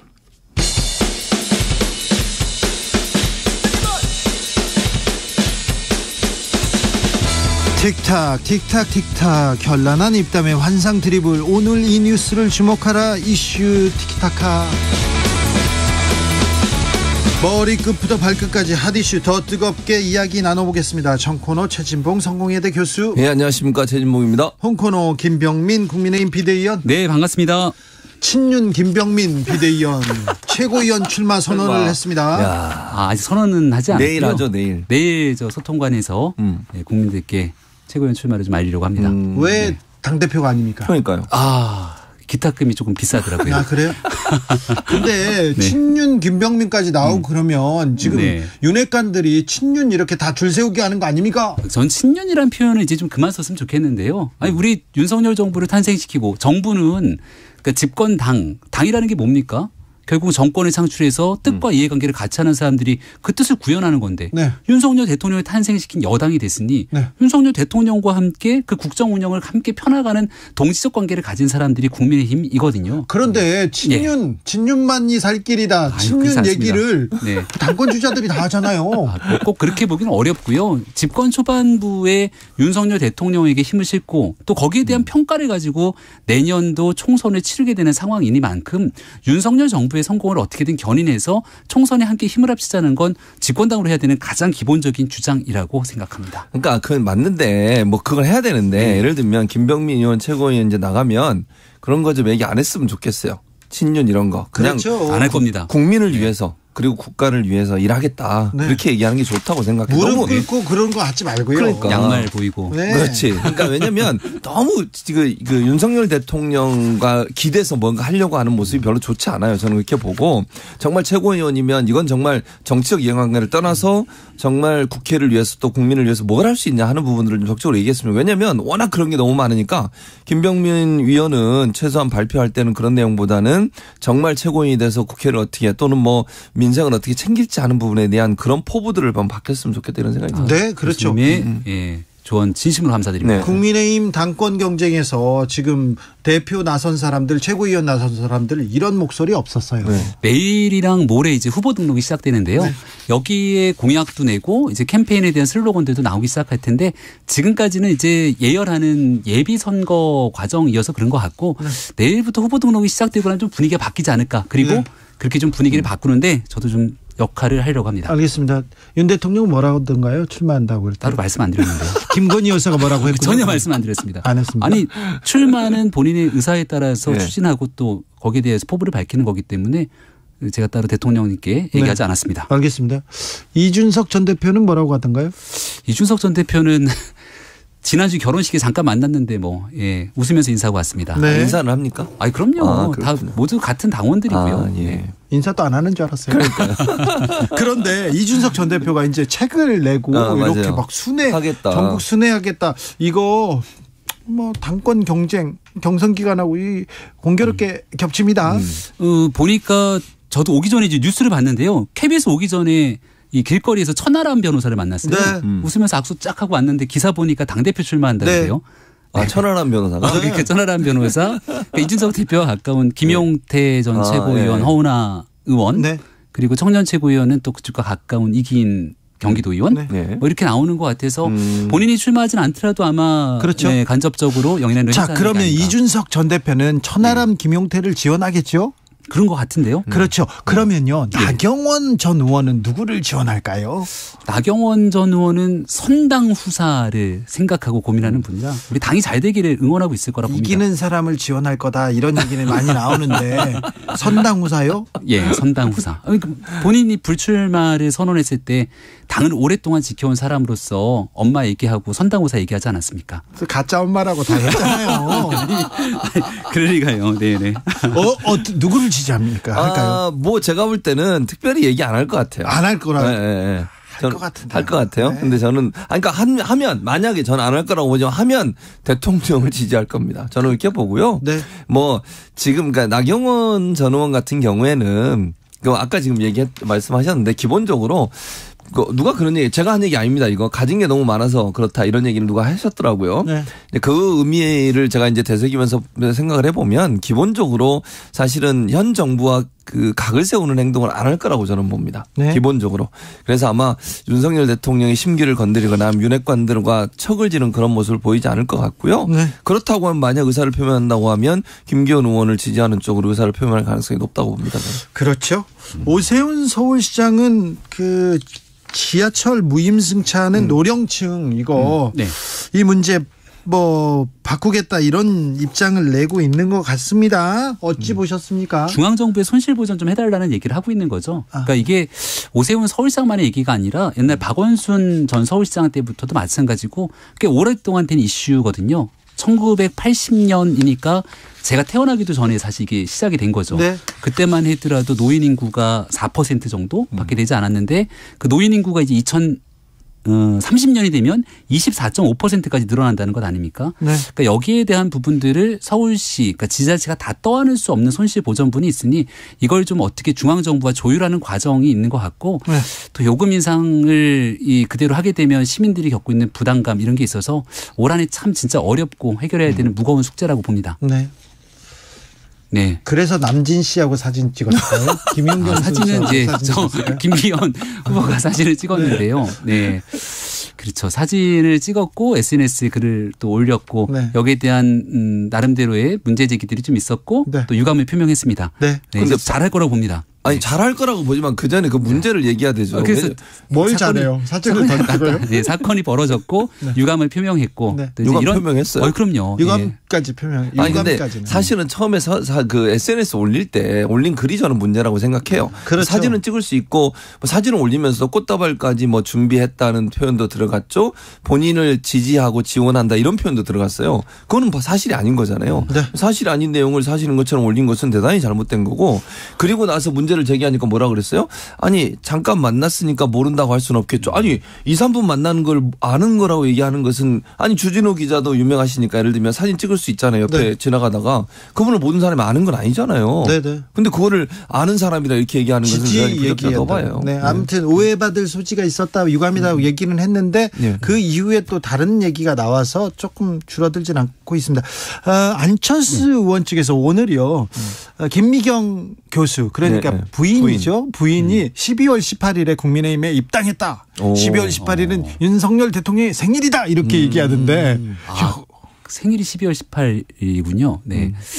그 김미경 교수도 입당하고 또 윤 대통령과의 관계를 얘기하는 건 안철수 후보가 지금 가져가야 되는 핵심적인 공약층이 이제 윤 대통령과의 단일화 이후 인수위원장을 지냈기 때문에 국민의힘에 들어온 지 얼마 되지 않았지만 그래도 내가 여기에 어필할 수 있는 부분들을 찾는 것 같다는 생각이 드는데 앞서 최 교수님 말씀 주신 것처럼 그런 얘기 그만하고 이제 비전 정책 이런 거 하라고 했으니까 그런 쪽으로 이제 조금 더 많은 얘기들이 오가지 않을까 생각과 기대를 봅니다.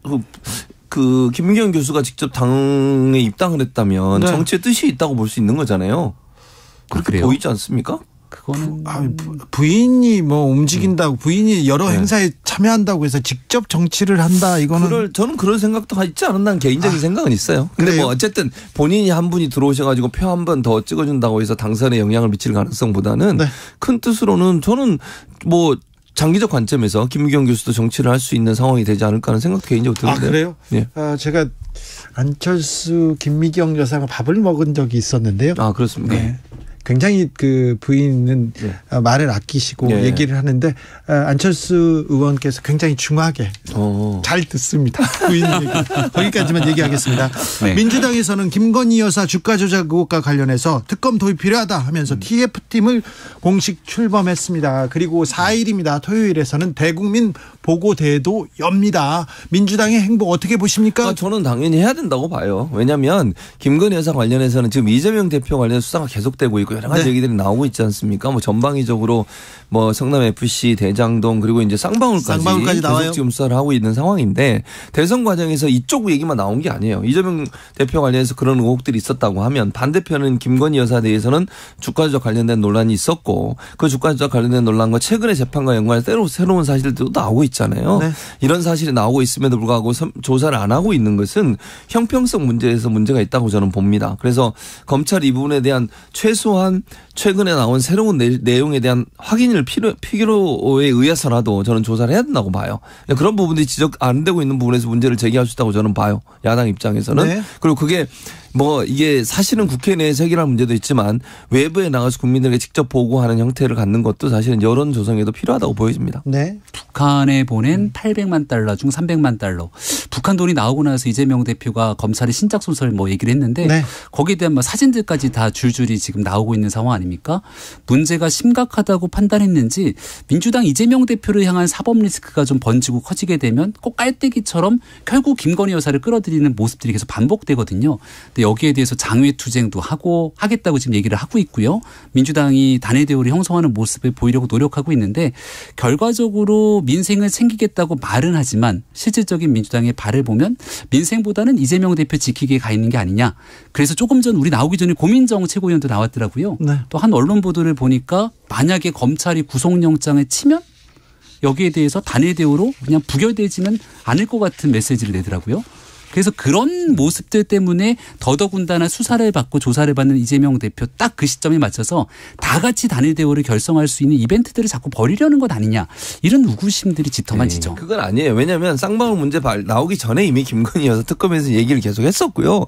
언제 실행할 거냐의 문제였지 특검 문제는 계속 주장을 했었어요. 이거는 정권 출범하면서부터 계속되어 온 주장이고 지금도 진행형이라고 생각해요. 왜냐하면 김건희 특검에 대해서 국민의힘 반대하고 있고 대통령의 거부권 행사가 거의 확실되고 있는 상황에서 이건 언제 실행할 거냐 문제만 남아 있었던 것이고 계속 진행이 되어 왔기 때문에 이게 뭐 수사가 진행되고 이재명 대표에 대한 여러 가지 얘기가 나왔으니까 그랬다. 이건 선호가 맞지 않다고 저는 보고요. 네. 저는 뭐 그 민주당 입장에서 이런 공평하지 않고 형평성이 없는 검찰의 수사에 대해서 국민에게 알릴 필요가 있다는 거죠. 왜냐하면 아까 제가 말씀드린 것처럼 정말 양쪽이 다 의혹이 있어서 두 가지 의혹에 대해서 논란이 있었는데 왜 한쪽은 열심히 수사를 하면서 다른 한쪽은 수사를 안 하는 거예요.